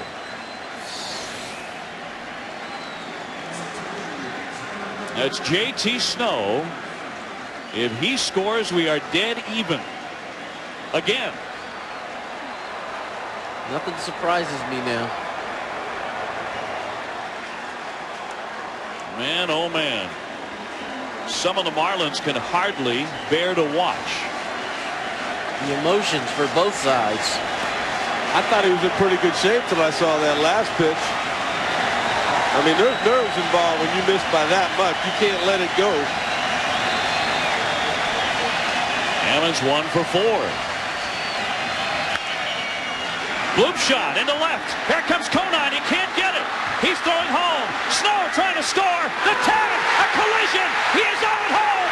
And the Florida Marlins have cut down the Giants. The upset of the 2003 postseason. What a way to end it. On a collision at the plate. Pudge Rodriguez hangs on. And the surprise team of the regular season has become the giant killer of the playoffs. Pudge, you deserve that baseball, brother. Take it home with you and put it right next to that MVP trophy you got. He deserves a whole lot more than a baseball. I mean, he's the reason why. You talk about sticking your nose right in there, knowing you're going to get pummeled. Get pummeled and hold on to it. I mean, what a series. You got to give the Giants a lot of credit for battling back when it just looked like there was no way they could win this game. Hammonds with a base hit. Snow coming home, trying to score with 2 down. And Jeff Conine cuts him down.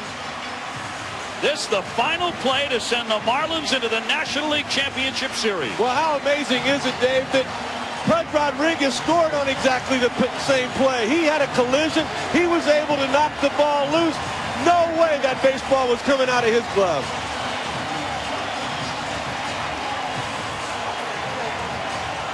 You can see Aurelia trying to wave him to the inside part of home plate. There was nothing he could do. I don't know if he saw Aurelia or not, but what a throw and what a terrific play by Pudge. The throw by Conine. Tony, the 2 veterans lead him to the next step. Oh, no question. Conine charged it hard, took it on the short hop, makes the throw. Pudge makes the catch. Probably the most important thing on the collision is he had 2 hands on the ball, with the ball being in his bare hand. So when there was contact made, the ball wouldn't come flying out of his glove. He's got it in his bare hand, and he shows the umpire. And he may never let go of that baseball. Let's get down to Bob Carpenter. Bob. All right, thanks a lot, Dave. Pudge Rodriguez with a... Hey, guys, by the way, the ball is still in his glove. Pudge, you knocked the ball out of the catcher's hand earlier. Tell us about the play that finished the game. It was a very tough play. I know, Conine is a good fielder, he been throw the ball right to me, for the last 2 or 3 whistles he came here, and in that situation, I just gonna grab that ball in my glove, and I don't want to let that ball go out of my glove. Tell us about your hitting in the series, because you produced every game except game 1. Well, I was working, with Bill and Tony Perez about staying back, and I just, I thank those guys, because those guys are with me all year. And, I feel pretty good. This is a big win against a good team. Congratulate them. They're a very good team. And, but, this is a short series. And I'm very happy that we win it. You've never been this far in the playoffs before. How does it feel? I'm feeling pretty good, This is great, man. This is a big win. This is a big win, and we're going to look forward to continue winning. Hey, Pudge, show us the ball one more time. Yeah, right here. He still got it, guys. Nice going, Pudge. All right, Dave. Bob Carpenter, great job. Thank you very much. He'll never let go of that baseball. I don't think so. Exactly what Bob Carpenter was talking about with Pudge. He was in the playoffs in 96, 98, and 99. They lost all 3 series to the Yankees. It was worth the wait. Later tonight, it'll be the Oakland A's and the Red Sox at 7:30 p.m. on ESPN2. Next here is Street Ball. 65,464. A division series crowd watching this one. That's a record crowd in Florida. The Marlins beat San Francisco 3 in a row to take the series in 4. This has been a presentation of ESPN, the worldwide leader in sports. The Marlins win it in dramatic fashion here in South Florida. Let's go to Carl Rabbit.